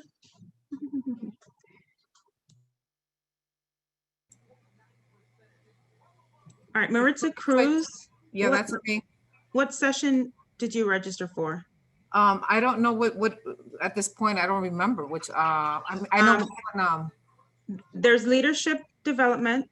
There is political and civic leadership, criminal justice, that one? Okay. Political, yeah. Okay. Thank you. Welcome.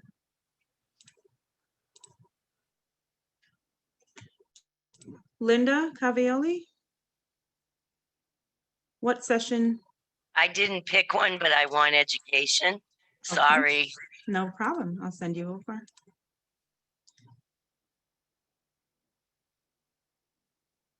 Wait. Charmise? Got it. Education. And Ernest? What's the name, Jamalik? Ernest Floyd?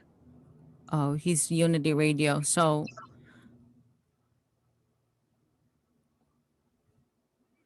we'll do economic for Ernie. Okay, done. So it looks like we have We put them in whatever is available. only 15 in criminal justice and reform.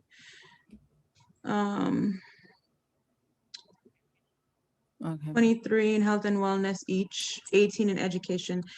All right, so are you just gonna bounce around, Celia? Can we put who's in criminal justice? We only have 15. 16 now. All right. Whoever joins, we'll put them in that one. Yep, just Maritza just did that. All right, I'm gonna jump to. I'll just hang. How do I bounce around? I don't even know how to do that. So then you see in the bottom where it says breakout rooms, you click that and then you can just click on whichever room. Where it says join. Yep.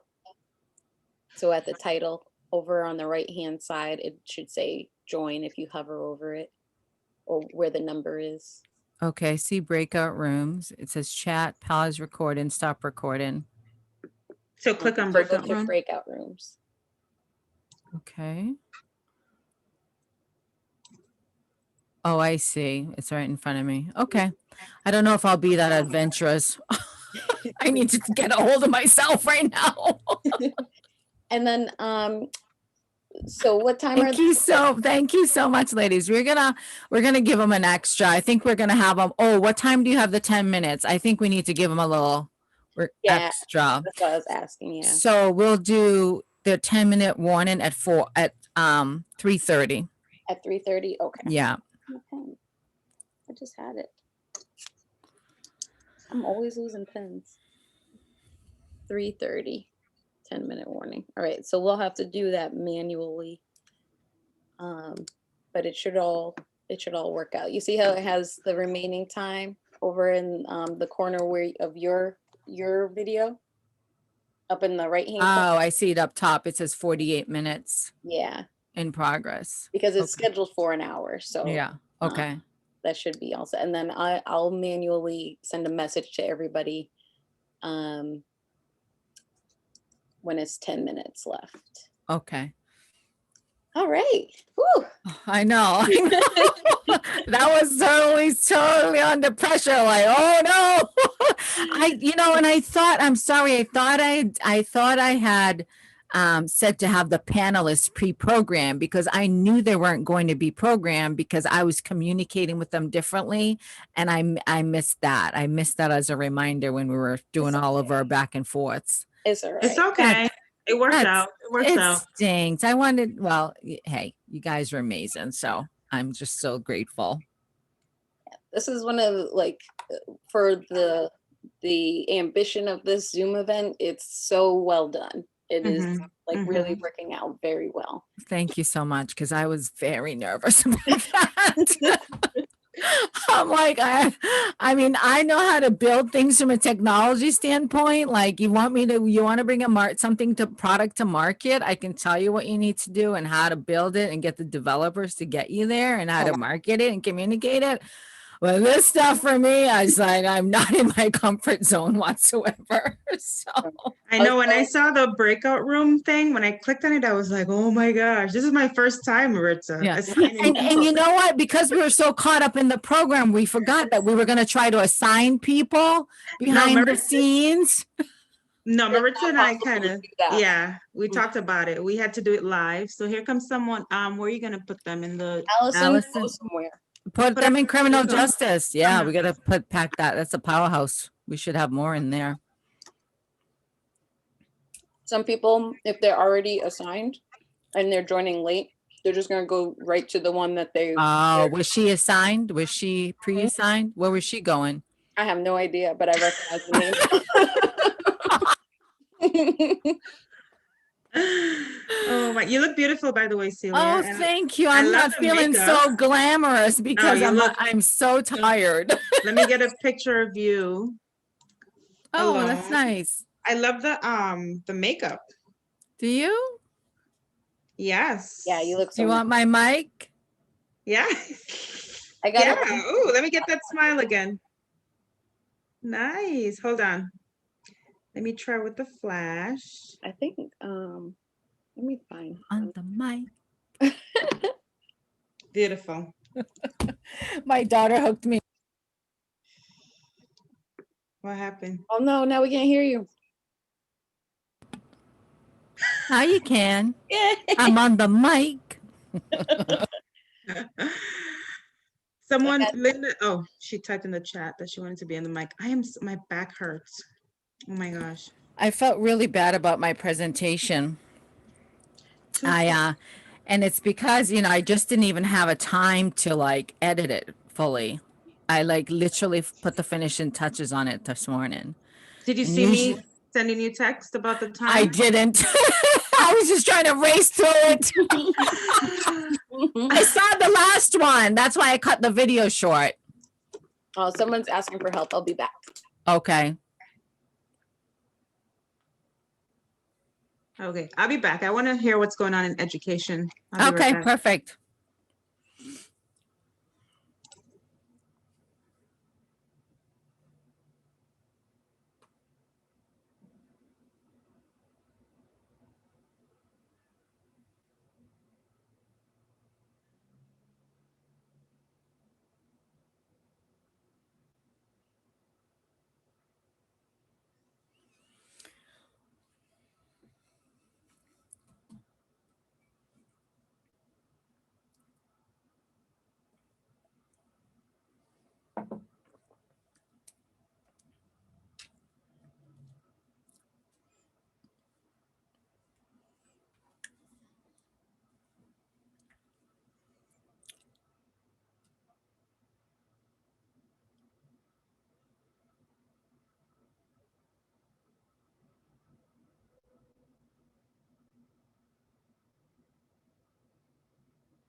Did you guys go through each breakout rooms? I went to one. I'm about to go to another one and try to get a picture. I'm afraid I'm gonna bomb like when I go. Oh, good. Yes. Can we get pictures of the get pictures of them? I'm afraid I'm gonna go in and can't get myself out. Starving, so I think I'm just gonna grab something to eat. I'm just playing. I'm watching. I'm like, I'm just gonna be the watchdog while they like go around. Yeah, don't worry. You go ahead. I'll stay in the main room to make sure that everybody's okay. I'm gonna. But we definitely should get screenshots, though. Yes, I'm gonna try to find Hannah and see if she wants to try to bounce around. Okay. I'll be back. Okay.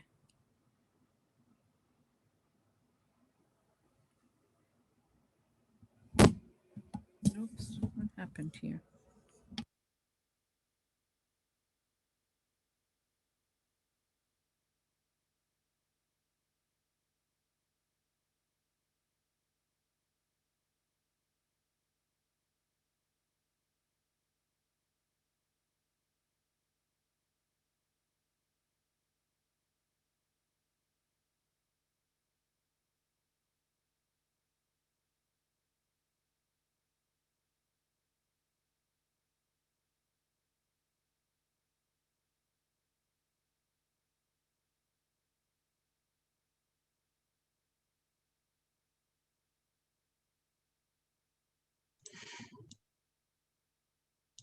I'm just gonna jump in the rooms and just make sure they're recording. I can't hear you. Gemily, Mhm. Chanel is saying they need permission to record. She's in health and wellness. Okay, let me go in there.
Did Maritza come back? You're muted.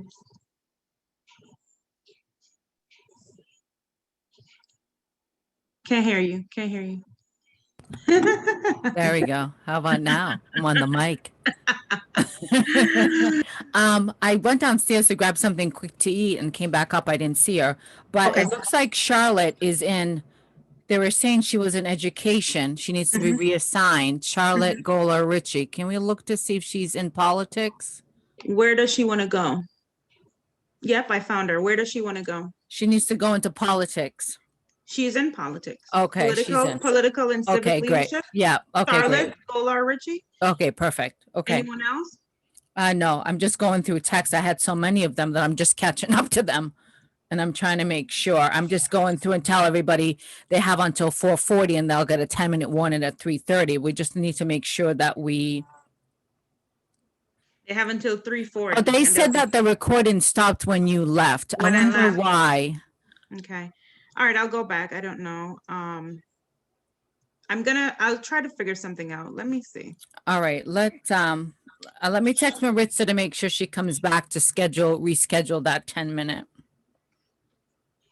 We have time. Chanel, let me see. Chanel. I don't want to move her, but I want to give her. Huh. I think we have to make her a co-host. Is she not a co-host? She should be a co-host. Chanel should be the co-host in that group. So did we give it to the wrong person? That might be why.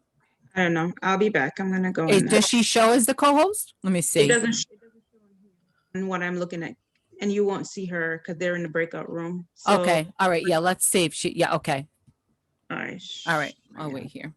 So Shayela, I'm gonna admit her. I'm gonna put her to. Shayla goes into. Oh, Shayla Bernard. Yeah. Oh, she's my sister-in-law. Okay. It's fine. You can leave her here. Are you bombing us, Shayla Bernard? I got kicked out. I was in leadership development and it was just getting so good and I got kicked out. Okay, we'll put you back in. I thought you just wanted to say hello to your most, lovable sister-in-law, but yes, that's all right. do. Okay. Leadership development. Yeah, leadership development. Okay. I'm sending you back right now. Maritza. Sorry, I had already been on. Did you send her back? I did. Okay, I need help with Chanel. I started the recording because they couldn't do it, and then We need to put her as co-host. yeah, can you do that? Do you know how to And do it? Dana Cooper is here. I Who don't needs know. to be co-host? Let's admit Dana. Oh, you Yeah, did. she's in. What room did she do? Oh, she got automatically went Yes, to her. automatically. I didn't do that. I love that. Boom. Wait, who needs help? Chanel, she's in health. Yeah, she needs to be a co-host. She should be a co-host so she can record. Yeah. Okay, I'm going. Maritza is the host now. Okay, I'll be back. Okay. I'll be here.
I don't think it's gonna work for Chanel because she has to be in the main room to be able to become a co-host. I had made her a co-host. I don't know what happened. So that, and it's already hitting the 20-minute mark. All right, can you, we were gonna reprogram so that at 3:30 they get 10 minutes? I don't know if I can do that. They still got the full hour. They're Oh, still the full hour. okay, so, because I've been telling them they have until 3:40, so that would be about right then. Yeah, well, yeah, because yep, exactly. It's 20 minutes left. Yep. All right. She's gonna have to chill out in that in that other room. Okay, so she's not gonna be able to record. Yeah. And she missed most of the session. I think there's another room that didn't record too. I think it's Oh, you couldn't make her co-host? not from the room. She would have to come back to the main room. And because she's the person who's doing the questions, she's not gonna be able to leave the room. I invited her to come, but yeah, it's all right. And it's so good over there. They're talking about the vaccine. Yeah, I know. It's I so should tell her to come good. out. Yeah, it's so good over there. She said no. She said when she left before, it made her leave the entire meeting. You know how, Maritza, you and I, it makes us leave to the main room? Yeah. But I don't know But yeah, why. she needs to leave though. Yeah. She It's does need to really, leave. they're having some really good discussion over there. That's too bad. And I'm so mad. Who's the other room, Maritza? I think it's the leadership. I'm gonna tell her, yes, you need to leave. Just say leave and come back, rejoin Zoom, and we'll make you co-host. And the other room, I had told Denise to record, but I don't know if she was. I don't know if she did. Oh, wait, before you tell her to leave, is there Brenda is in there. Brenda is a co-host. She can record. She is? Isn't Brenda a co-host? No, I only made one person, the person who was, I thought, more technically Oh, okay, sorry. savvier. Okay, so you told her to leave? I'm telling her to do it now. And who is the other person, the other room? Denise? Yeah. She wants me to leave, but I am leading the facilitation. She said she's leading the facilitation now. Oh, well, that sucks. Yeah, that's what I was. That's what. Yeah. I'll go back in there because when I'm in there, I'm able to record. So I'll go in there for a little bit. Thank you. I appreciate that. What was it? Health? Yeah. Health and wellness. And we haven't done enough on, I think, on COVID either.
Hi, Maritza.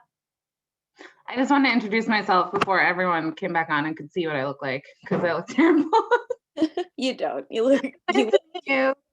Nice to meet you too. Thank you so much for all your help. You've been amazing. Absolutely. Yeah, no worries. I'm happy to help. Yeah, you really like saved me this week. So I really, really appreciate Are you it. feeling better? Yeah. Good. But things converged, like they do. Of course. Again, I really, really appreciate your help. You're doing a great job. Thank you. Thank you for everything you do. Yeah. And nice to put a face to the name. And if we ever, if you ever need extra help or just need, I know Maritza, not Maritza. Sorry. I know Celia has ideas. So yeah, I'm sure we'll be working together again. Yes. Awesome. All right. Good to meet you. Good to meet you too.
Maritza, how we doing? So all I have to do, it's just going on a loop for 60 seconds at a time. I can't do anything else in here. What pops up is keep breakout groups, keep breakout group. I don't know, I can't say Keep them open. So you're literally having to keep them going. So, so they're going to get, once you say no, what is it? A countdown of how long? like a minute. It'll be All right. So that's fine. We're close to 3:40. Yeah. All right. So yeah, let's keep them on the loop. Maybe loop them around twice. Yep, that's what I was thinking. And then it'll go through. And there you go. Just about almost there. How you feeling?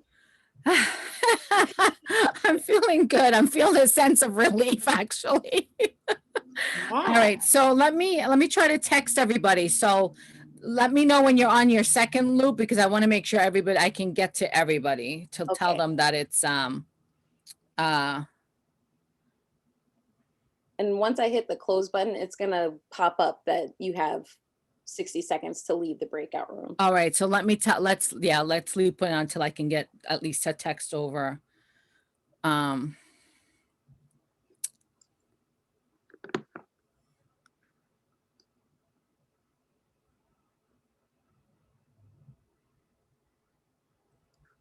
And I'm the worst texter too, especially you only have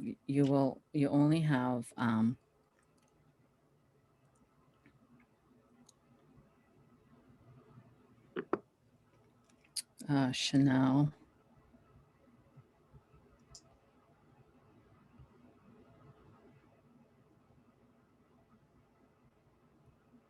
Let me see, Corey.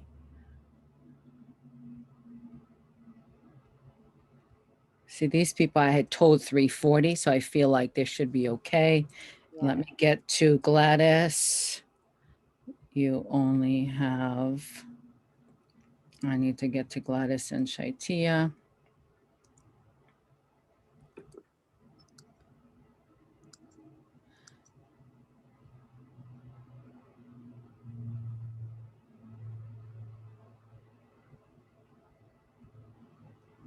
All right, here we go. And who else am I missing? Let's see.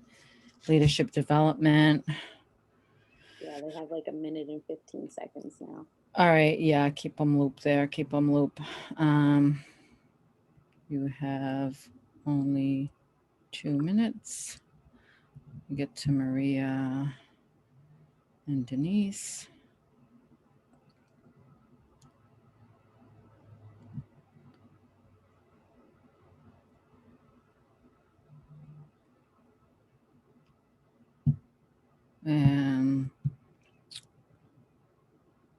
Okay, so let me see, who am I missing? I got Shaitia. Oh, education. Oh, I got Corey. Just text Azelle. All right, so they have 120 seconds to leave the breakout room now. I'm gonna put the music on.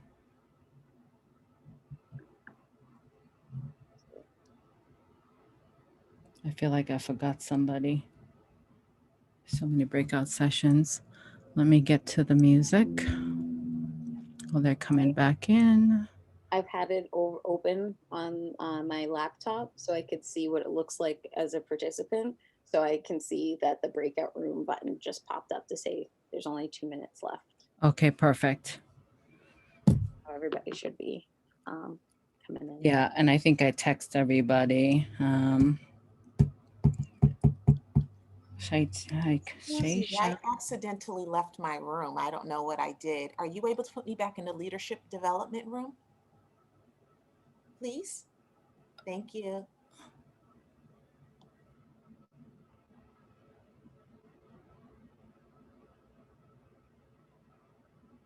Oh, you know what? You may not be because the room's closing. Thank you. I don't know what I did. I did the same thing. I was typing my email in and I put it and I hit the back button and it took me right out. Oh man, so sorry, ladies. No problem. Everybody will be back here in 30 seconds if that makes you feel any better. Oh, no problem. I'm gonna make a smoothie. But thank you, Celia, and everyone involved. This was great, honestly. Like, I did not expect my Saturday to be so good. Oh, that's awesome to hear. Thank you.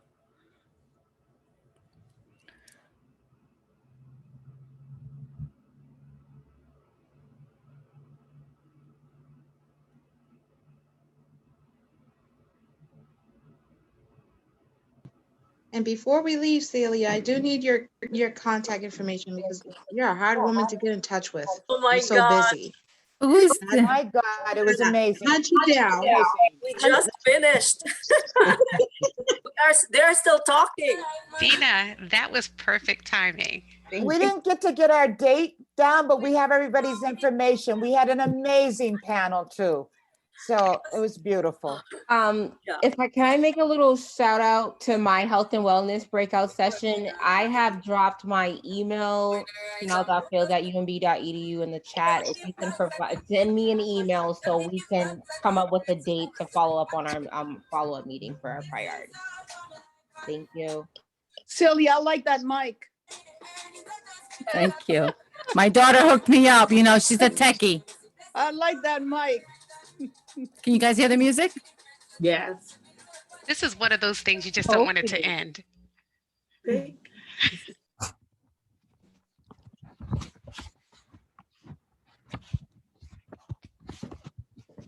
We needed more time in the economic power. Whew. We do. Oh my God. So we have a very good discussion.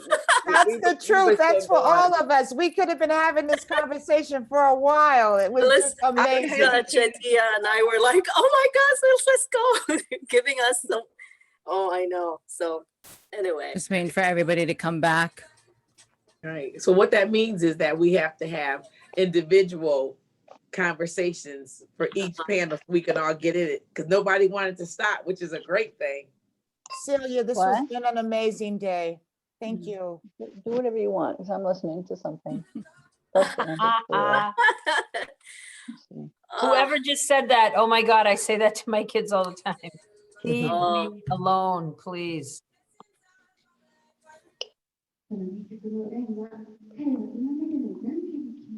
Can I just make a quick announcement, because I know we're all in the fields of sisterhood and being together in conversations that matter. As a commissioner on the Massachusetts Commission on Tell me when Spanish, everybody's back, Maritza. we're having a hearing specifically for women of You guys color can't hear the in music? February. Oh, she can't hear I'll drop us. the information in the chat. Thank you. We heard that, Shaitia, we heard you. Yes, Yeah. thank you. But I'm Thank not you, sure if Shaitia. Can hear us again. I'm not sure if Celia heard us Celia though. can hear us.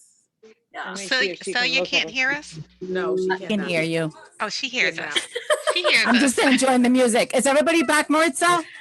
Okay.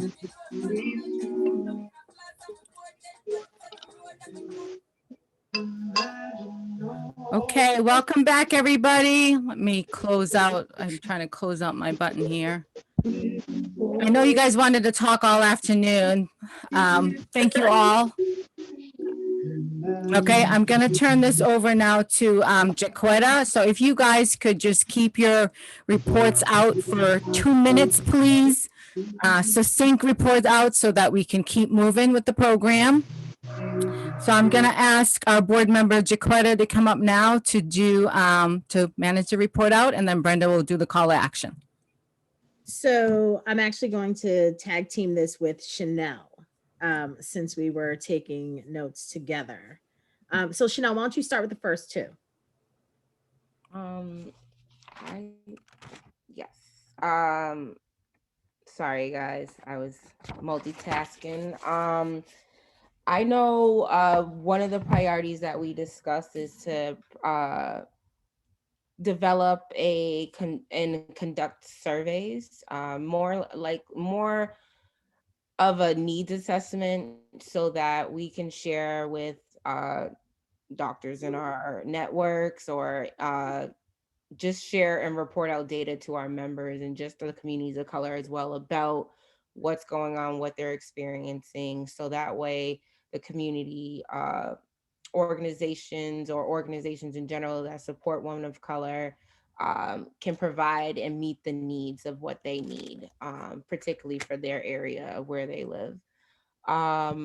Also, and I know Dr. Selk mentioned, and more questions about sexual orientation, gender identity, so that they can better understand who's at risk in the communities and more information about that. And have more information at our fingertips. So when we have these questions, we can click right away and we can find that information. You want to share a priority? Yeah, so it was a lively conversation. A lot of it was based around the needs of underrepresented communities that we might not have accurate data on, which is something that we see not only when there's a pandemic, but we talk about this in criminal justice reform. We talk about this when it comes for pay equity. So this seems to be a thread that is common in underrepresented communities, and we want to make sure that we tackle that. But one of our last priorities was about mental health. And Dr. Kasenge had mentioned this, that one of our priorities should be to have ambassadors dispatched out to communities to provide culturally sensitive dissemination of resources.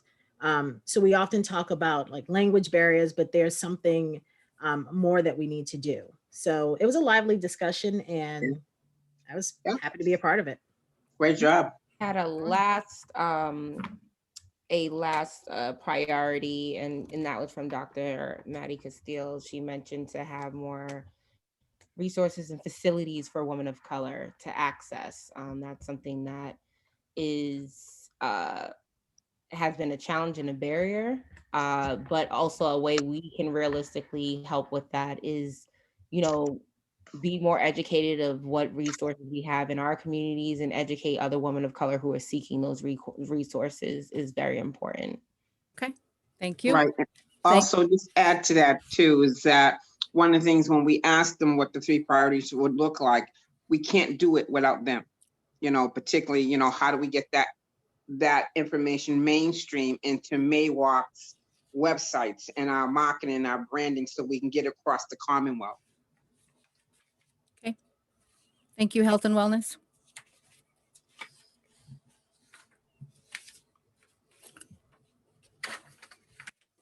Okay, can we hear from politics? Sure, everyone. We had a fantastic session with Dr. Yvonne Spicer, Representative Liz Miranda, Mayor Sumbul Siddiqui, and I said Dr. Yvonne Spicer, of course, Dr. Yvonne Spicer, who is the mayor of Framingham, Kiera Sterling, who is the fairly new executive director of the Black and Latino Caucus for the Massachusetts Legislature. It was fantastic. And I want to recognize my co-facilitators, Jean Morrison and Tanya Neslusen, who are no strangers to MAWOCC. And I want to throw it to Tanya, who was able to capture and tabulate the suggestions and issues raised by the participants in our session. Tanya. Thank you so much, Charlotte. We had 5 different groups. We were able to come up suggestions for 4 of the 5 areas of focus. Under voter registration and turnout, we have listed work to make sure that mail-in ballots remain past the COVID-19 era. Engage voters who are typically overlooked to keep POC in voted and engaged in non-voting years and non-presidential years, and also work to engage incarcerated women in the voting process. Under civic engagement, our second platform, we have making sure that future candidates are addressing our issues and hold them accountable after they're elected. And also, we just have a note that redistricting is extremely important for all municipalities that have district elected seats. Under leadership development and support, we have donate to BIPOC women running for office, acknowledge and address the built-in inequities in the daily operations that become systemic racism and oppression, and email your legislators with support, time, talent, and treasure. Under legislation and new and pending bills, we have, acknowledge what an elected official's priorities are and work with them. Get to know what each official's priorities are for both their district and for the Commonwealth, and also volunteer. And I did want to add, and we didn't get a chance to discuss it in our breakout session. If you look in the chat, I did include a Zoom link for our follow-up meeting, which is currently scheduled for February 10th at 5 p.m. So anyone who is interested in being a part of that and further working on this platform, please click on that meeting link and join us. Jean, did I miss anything? Is there anything we needed to add? You're on mute, Jean. Sorry about that. There was one under advocacy and support, and that was for us to create a collective story and create new ways to collaborate and advocate for our agenda with sometimes maybe even unorthodox groups or ways that we hadn't thought about it before, getting behind like museums and getting together and with legislators and sponsors of the bill, and helping to make sure that people know what our agenda is that might not otherwise know. All right, great. Thank you to the politics and civic leadership team and our panel members. I add something to that because I was part of the civic and politics. I think one thing that I heard very loud and clear was that our elected women in office, women of color, they need support. And that should be constantly year round. And even if it's people are not from, say from Framingham or Cambridge or from Liz Miranda, Liz Miranda's, that they need this support from us statewide. And this is something that MAWOCC would be able to do to support that. And that $5 does make a difference, right? Even if you can give it. So Fundraising and that sisterhood. And we do have something on tap that we're not ready to roll out just yet that we're thinking about for you all. So more to come there in terms of the support piece. Anyways, with us. but that sounds great. Thank you, guys. I'm going to move to criminal justice reform. Hello, everybody. I think we're going to have either a report back from Shayeja or Gladys, whoever would like to do it. We did not get up to our priorities yet. It'll take another meeting. We had so much wonderful stuff to talk about that it needs. One of the things that we have identified is reinstating the right to vote for incarcerated people and getting voting machines in the county jails. With that, I'll let either Shayeja or Gladys take over. Thank you. For the sake of time, I can go because I'm unmuted and I have my little notes over here. So again, I had the pleasure of timekeeping for a very powerful group of women who were very fiery in the best way. And so some of the themes that I had picked up, and Miss Gladys, if I'm missing anything, please feel free to throw that out there, was in general, increased police accountability and transparency, the need to shift our vision and understanding and our understanding around what law enforcement should look like and how they should kind of move through our communities. We need to have a push for shift in practices, leaning more towards de-escalation and prevention, removing officers from schools. We've had some, push for bans of chokeholds, the no-knock warrants, especially where children and elders are, crowd control tactics, a number of different things. We also need to decriminalize mental health, opioid crisis, things that are, intergenerational outside of people's controls instead of funneling people through a system of mass incarceration. We need better education for those to better understand what it is that people do in these roles of police officer versus judge versus DA versus prosecutor versus all of these different folks that you kind of come in contact with when you're engaging, when you're thrusted into the criminal and justice system. And then we need bills that, we need to focus on bills that were created either new or way back in the day that directly or indirectly disrupt the lives of Black children, Black families, and families of color broadly.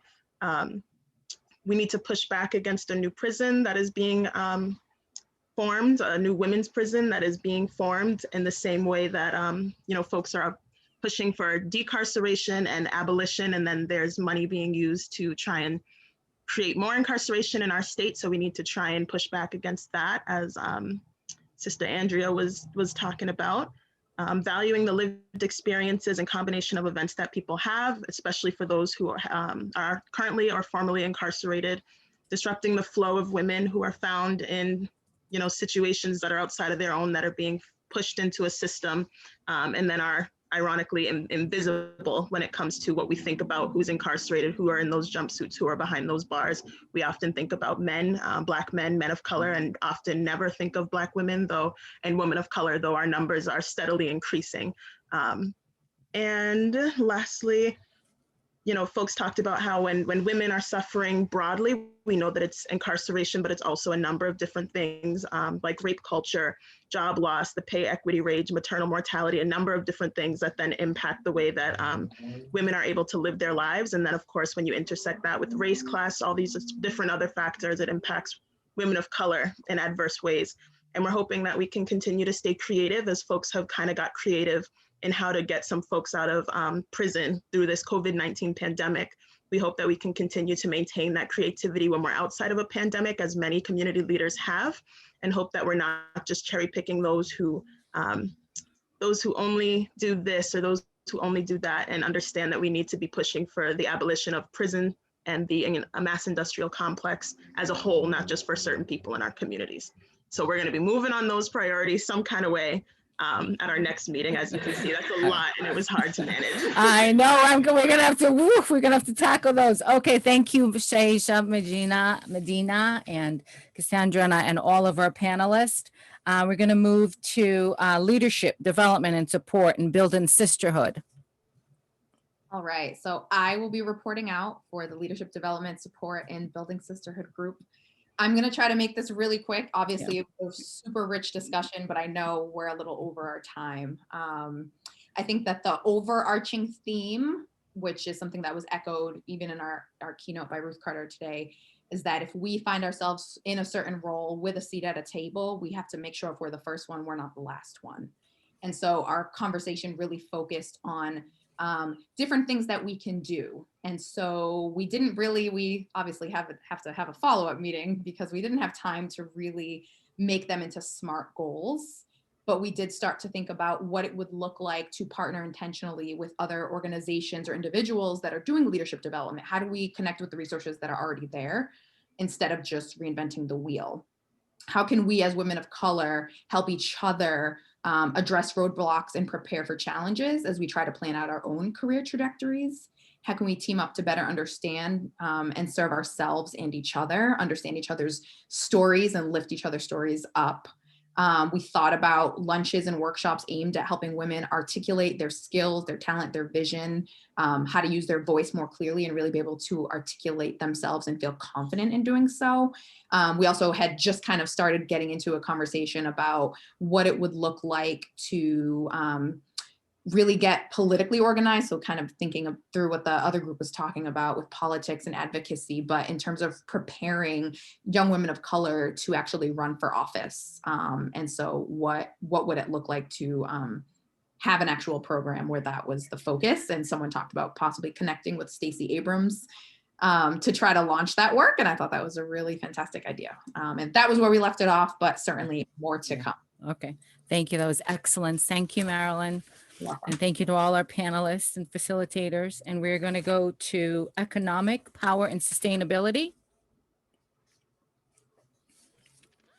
Knocking things over. Hi, I'm Shaitia, one of the lead facilitators for economic power and sustainability. We had a phenomenal panel and conversation.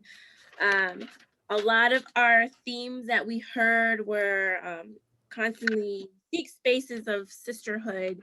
It's important for people of color to see each other, protect each other, and make space for each other.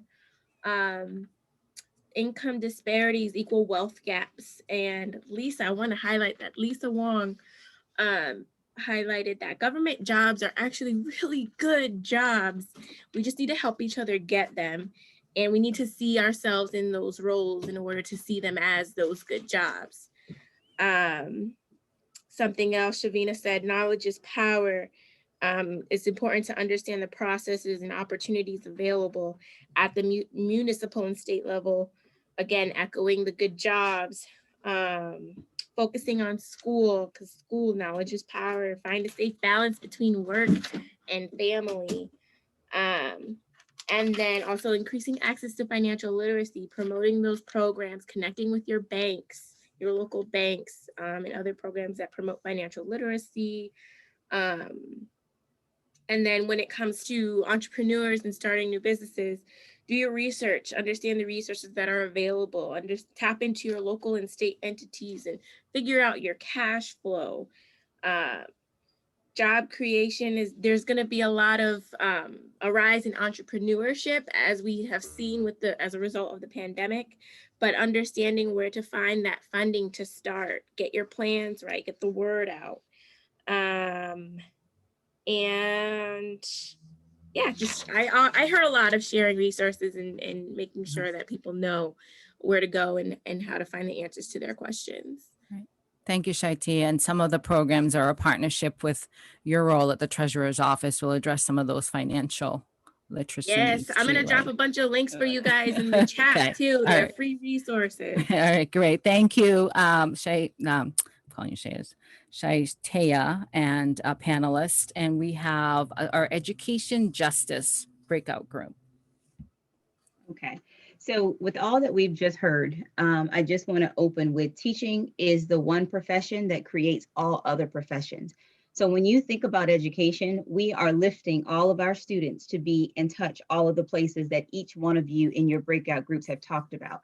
So in our breakout group, we talked about why it's so important to retain and recruit teachers of color so that our students can see that there are people who look like them and there are people who are able to help them to navigate this world, the world that's going to take them whether they are ready or not. And so it's our responsibility and our duty to make sure that we are putting into them the education, the strategies, the skills to be able to look for those things.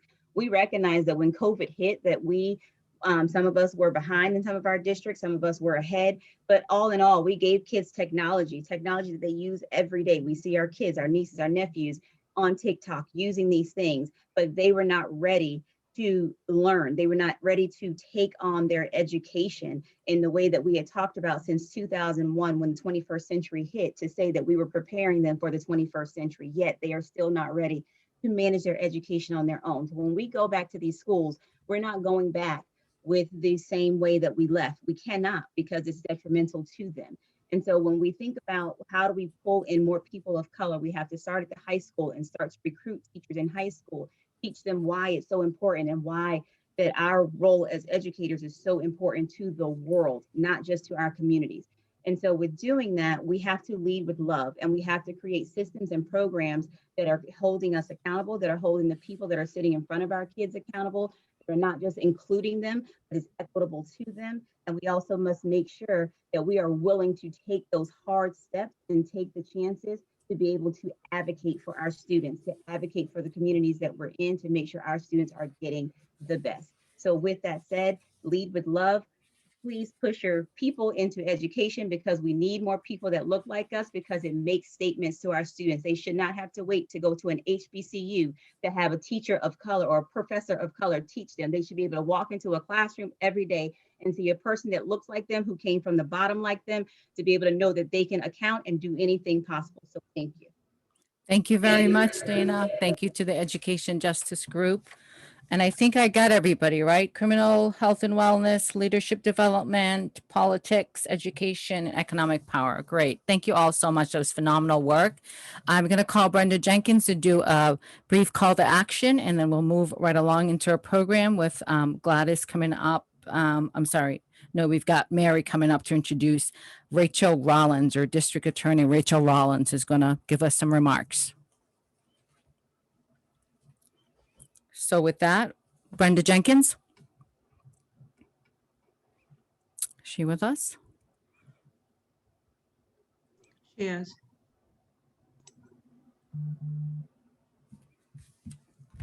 Is her mic on? No. Okay. One more time, Brenda. Okay, we're going to keep moving. I know she had a really great message for us, and so we'll try to weave her back in when she becomes available. I'm going to turn this over to Mary Fernandez now to introduce our District Attorney, Rachel Rollins. Thank you, Celia, and thank you, ladies. Today, I'm feeling really proud of an awesome, awesome afternoon. Feeling proud, joyful, inspired, optimistic. Remind everyone to stay the course and stay connected. So it really gives me a pleasure to introduce our District Attorney, Rachel Rollins. Suffolk County District Attorney Rachel Rollins is a Chief Law Enforcement Officer of Boston, Chelsea, Revere, and Winthrop, Massachusetts. She's the first woman ever elected as District Attorney in Suffolk County, and the first woman of color ever elected to serve in this role in Massachusetts.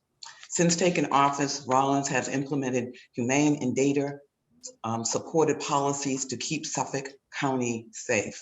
Policies that no longer criminalize mental health issues, substance use disorder, food and housing insecurities, and immigration status. Instead, focusing her limited resources on the most violent and serious crimes. Among some of her largest initiatives, the policy implementation are in her first in the nation discharge integrity team to help investigate officers involved shootings and allegations of excessive force. The DIT consists of a community member, a criminal defense attorney, a retired judge, and a member of the law enforcement.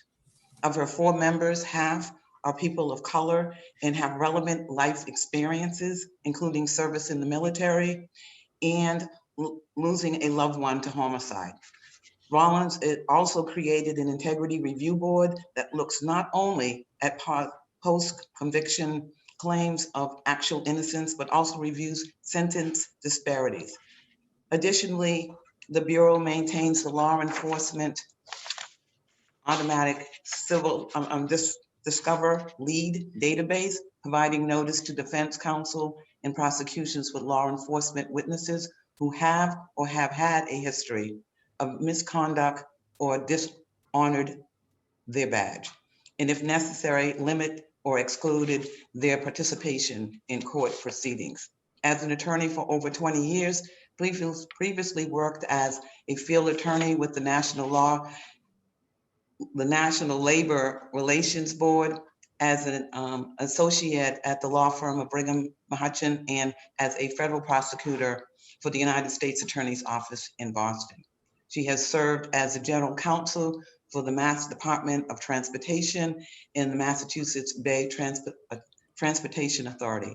I must pause and just say, it was this time that I had the opportunity, what I would call a highlight in my career, to be at the table with Rachel, at the executive table with Celia Blue, who was the registrar of motor vehicle, with Beverly Scott, who was the general manager of the MBTA, and other women of color, like Mokia Baker Gomez and Paige Scott Reed. We demonstrated that we could all sit at the table, work together, and truly support one another. My hope is that we will find tables and sit at tables just like that. Rachel also served as the chief legal counsel for the Massachusetts Port Authority. She was a Governor Patrick appointee to Judicial Nominating Commission, a past president of the Massachusetts Black Lawyers Association, and served a 3-year term on the Boston Bar Association Council. She is a proud resident of Roxbury, where she lives with her daughter and 2 nieces. It is my honor and my pleasure to introduce District Attorney Rachel Rollins.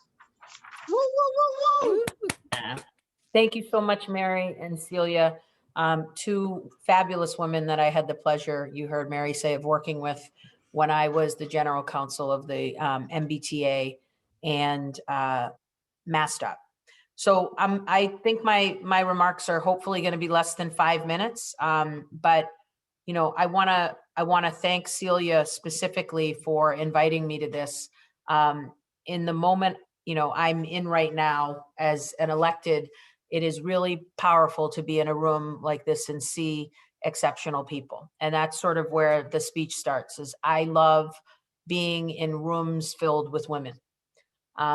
You know, there's a sense of sisterhood, solidarity, shared struggle and triumph, even if there's not shared experience or goals. But there is, here's the thing, it is too rare that we are together. I honestly can't count the number of times, there's so many times that I am the only woman in any given room. So as the chief law enforcement officer in Suffolk County, I am a Black woman, but there is a Black male commissioner of the Boston Police, a Black male sheriff of Suffolk County House of Corrections.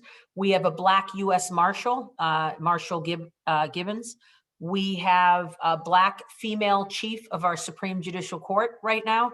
But when I walk into a room, I am often, when it's leaders, the only woman in the room. There are other melanin-filled bodies there. There are no feminine bodies in that room. And when you're the only, you often feel a responsibility and a burden to speak for the entire group. But as we all know, I can't speak for all women. I can't speak for all women of color. I can't even speak for all Black women. We each have our own lived experience, our own perspectives, our own way of moving through the world. And that's why we each need to lead, why we need to speak up and we need to stand out, because who we are will always inform what we do and how we do it. Events like today are a reminder of women's tremendous capacity to lead and I think our individual successes are amplified by our collective resolve. I truly believe that empowered women empower women. And this is our moment. Just 2 days ago, it feels like 2 years ago, but just 2 days ago, we watched in awe, I hope, as Senator Kamala Harris became the vice president and Vice President Kamala Harris. She is the country's first female vice president, the first Black and Indian American vice president.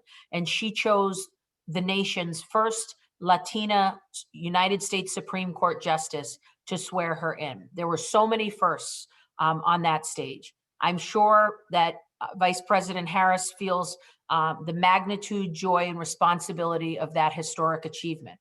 And I can tell you, as many of the other women on this call can, you don't shatter glass ceilings without getting cut. When you're the first, it's your skull that bleeds, right? It's your fear, or you know, I hope none of you have it, but I will be honest, I have fear that if I fail, that there will never be another one after me. I agree. And there are people that don't live with that terror, right? Because they believe they have the fierce ability to be independently themselves. And we deserve that as well, right? So when you shatter a glass ceiling and you're the first, it's your head that bleeds. The vice president knows this. Many women in this room or Zoom know that too. Change is never given, right? Power is never given. If you look at our country, how do we get power? We take it. Okay, so Vice President Harris talked about a conversation she once had with her late mother, how she told her that she may be the first in many rooms, but she cannot be the last. It is not enough to be a pioneer. You must be an advocate, a cheerleader, a warrior for other women who come after you. As Suffolk County's first woman district attorney and Massachusetts's first district attorney of color, I feel the pressure of being the first. I feel the pressure to enact the change I promised and fight a system designed to function for the benefit of the few at the expense of the many, and designed with me and people that look like me in mind, but not at the table, right? Behind bars or being funneled through this system. I know the stakes are high, literally life or death, when you're the chief law enforcement officer, but I take comfort in knowing that women have a unique ability to drive change. We have always paved the path towards progress. We demanded the right to vote when so many wanted us silenced. We organized boycotts and sit-ins in the segregated South when so many wanted us to move to the back of the bus. We argued for equal pay, for equal work in front of the highest court in the nation. And then we were selected to serve as a member of that very body, RIP, RBG. Women have, against all odds, pushed for change. Some women have benefited more than others. Race, class, gender identity, orientation, ethnicity, ability have made those victories qualified for many women, particularly Black women. Let's not forget that when the 19th Amendment passed, it did not grant suffrage to all women, only white women. The complexities of having an intersectional identity continue to inform women's experience of equality and justice. Breonna Taylor knows this all too well. I decided to run for office because I was tired. It seemed like every time I turned on my television, there was an officer-involved shooting. Michael Brown, Tamir Rice, Eric Garner, Laquan McDonald, Freddie Gray. And now as district attorney, the list continues to grow. George Floyd, Ahmaud Arbery, Elijah McClain. There is an epidemic of violence against Black and Brown communities, but so often that conversation focuses exclusively on the murders of men and Black and Brown men. Since 2015, 48 Black women have been killed by the police. About 5 days after the death of 18-year-old Michael Brown in Ferguson, Missouri, 50-year-old Michelle Crusoe was shot and killed within seconds of the police encountering her during a mental health call. Black trans women suffer a disproportionate level of violence, murder, not just from police, but those who devalue their lives, their identities, and their stories. These women matter. Their lives mattered. They should be remembered. We should work for change in their memory. I am reminded of the words of Black feminist theorist Kimberly Crenshaw, who said, "It is the reality of living life in a Black body that makes you more subject to police violence. Now, if that body happens to be gendered as something other than male, it also makes you vulnerable to being misremembered." We must remember Breonna Taylor, Taisha Miller, Rakia Boyd, Chantel Davis, Miriam Carey, Kendra James, and Sandra Bland. We must speak loudly against injustice and oppression when we see it. And then we must use every resource at our disposal to dismantle those systems and rebuild with an eye towards equality for all, not just the privileged few. Prosecutors are uniquely positioned to shake up the system. We have a responsibility to serve the community. And I say it loudly, that does not just include victims and witnesses. The community includes the community and defendants and their families and their neighbors. That includes all people of all races, all gender identities, orientations, abilities, and ethnicities, and immigration status. If we embrace that perspective, if we understand the collateral consequences of our decisions and how they reverberate throughout the community, then we will start exploring the best way to ensure public safety. Accountability does not always require incarceration. Wealth should never dictate liberty, and treatment should not be subordinate to punishment. We can do better. We must do better. They say the future is female, but I believe that our time as women and women of color is now. So thank you, ladies. I am fired up to continue the fight, and we have to be unapologetic about what it is we deserve, and we need to demand it, because that's the only way it's going to happen. Thank you so much. Thank you for being with us. You. Right. Amazing. Thank you again, Rachel. Amazing. Thank We you. appreciate you and the work that you're doing. And this mess that's going on right now is that same stuff you talked about. People come after us from all shapes, corners of life because of who we are and the position that we're in. And that's guess what, all guys? this. When you are winning and when you are getting close to the change, it gets even more loud. Yes. Right? It's It becomes madness. even harder. Yes. So It's madness. Do not be deterred and just keep moving. So I'm That's proud right. of you, Celia. I miss you, Mary. I miss you, Miss you ladies. too. Keep it up. All right. Take care. Take care. We got your back. Remember We that. got your back. She All just right. did the call to action. Okay. We were waiting for you, Brenda. You can do your call to action now. Well, DA Rollins did it. And I want to thank you. First and foremost, I want to just say, I want to give God all the honor and glory, because this was such an inspiration forum tonight. And I also want to just thank all the panelists that were part of this. I also want to thank every woman that committed today from 1 to 4. And I want just to remind us, I'm not going to be sound redundant, because a lot of women hit on our call to action. And I think DA Rollins hit it at the end. Always want the first one. You don't want to be the last one, at that table, but we're always the only one at that table. And what I think is important when we call to action on MAWOCC, it's a movement that we are building, not just across the Commonwealth, across international. And so I think it's important that if we can get each and every woman can make a commitment to help us to work on those 3 priorities, to create the movement that we need in these areas, these platform areas. One of the things that we do as communities, women of color, we're easily committed. We have to be at the tables, decision-making tables, but I think it's important that we don't make ourselves a priority at our own tables. And I find sometimes, folks that are not of color, they cause division among women of color. And I think it's important that we recognize that, but also think about the legacies of our brown and Black girls that we're trying to actually mentor and actually position in all these platform areas. So I ask you, would you make a commitment to your daughters, your granddaughters, your nieces, or your nephews? And so to create that movement, we're gonna need the commitment from every woman. There was over 100 women on this Zoom today, and we need the commitment to create the efficacy and the impact that needs to happen across this Commonwealth. And so I'm asking you, for those that gave us 3 hours today, could you give us 3 hours when we do make decisions on our date and time to commit to that today? Okay. Thank you. Thank you, Brenda. Thank you very much. I'm going to pass this over to Gladys Oyola, who is going to do the thank yous. Gladys? To unmute myself. There you go. We can hear you. Great. Thank you so much for giving me the ability to thank everyone. I know that we here at MAWOCC, we see our annual meeting as a time where the experts, members, and all the women in attendance can provide feedback, and they're really helping to shape the work that MAWOCC does for the upcoming year. And I know that some of us had a concern that this year, because the event was going to be virtual, that we weren't going to be feeling as close as we typically do when we meet in person. There's a certain energy and a vibe that we have when we meet as women and we're in our own space, that we have a spark. And we thought this year that spark wouldn't be there. And I am happy to say that I was wrong, that we were wrong. The spark has been reignited.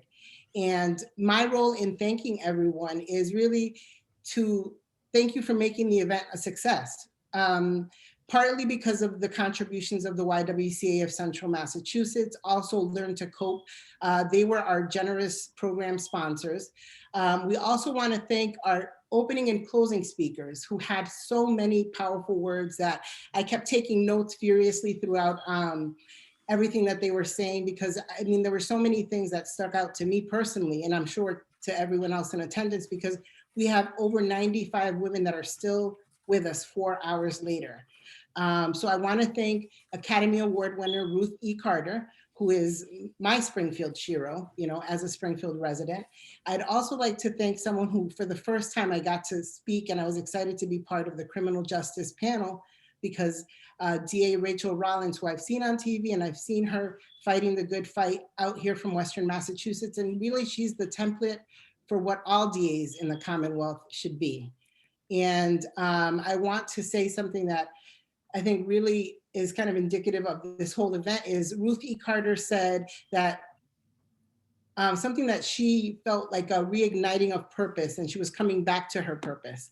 And I think that's how I feel personally. And I think as MAWOCC, this is us coming back to our purpose and having the energy that we could move forward, going forward to this event. And finally, the ladies who ran the event and the planning committee that started everything was Celia Blue, Maria Rivera Cotto, Brenda Jenkins, Chanel Fields, Shaitia Spruill, Gemalie DePasquale, and Maritza Grooms. Those two ladies particularly, everything went off without a hitch as far as I saw, because they helped with all of the IT stuff. And then our graphics were done by Hannah Lascelle.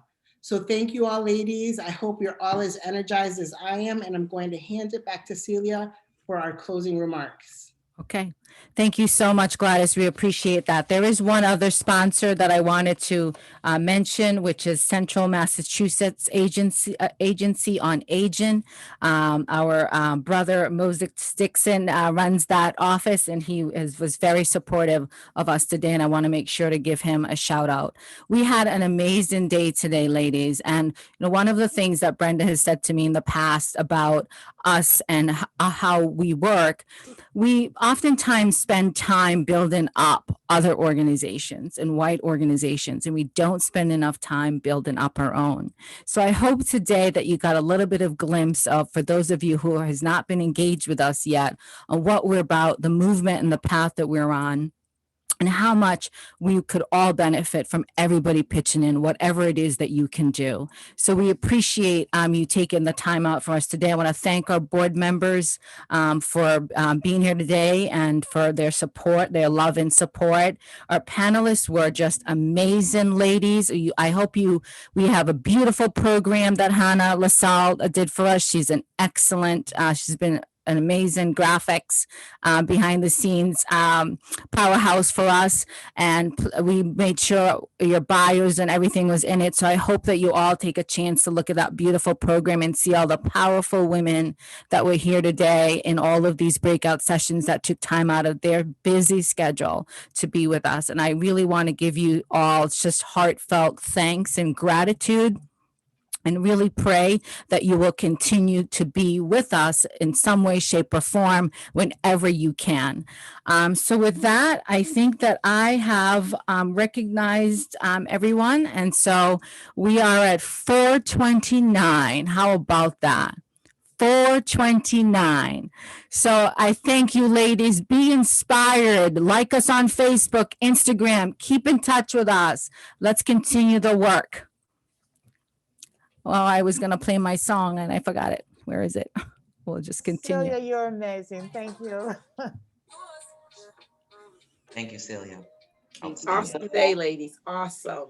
Amazing as always. Thank you, Celia. Thank you. Thank you, guys. Amazing. Thank you, everyone. Have a good day.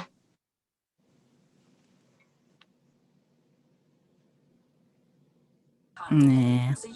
Great job, Celia. Thank you. Is that Yvette? Yes. I can recognize your voice. Thank you for being with us today. Appreciate it. All of you. Support. Zuma was on here too. Yeah, I saw her. All right. Talk to you soon, hon. Bye. All right. Talk to you soon. Have a good weekend. All right. You too. Thanks, Cecilia. It's an awesome day. Thank you for being with us. Thank you, Eunice. Thank you, Celia. Thank you. Thank you. Stay blessed. Good. And I'm so glad. I saw when you were like one of the first people to sign up with us. Eunice, yay. We got to connect otherwise, though. I know we've been saying that. So let's email and let's try to get together on Zoom or whatnot, phone call, whatever. Okay. All right, great. I was going to try to play a little Bob Marley, but I got a little carried away here. I got the Kofi one in, I guess. Kofi.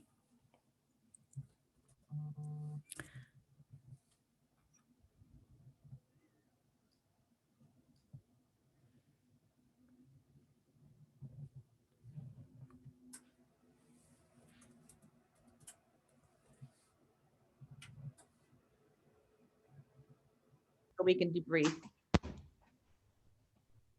Oh yeah, it's the other people.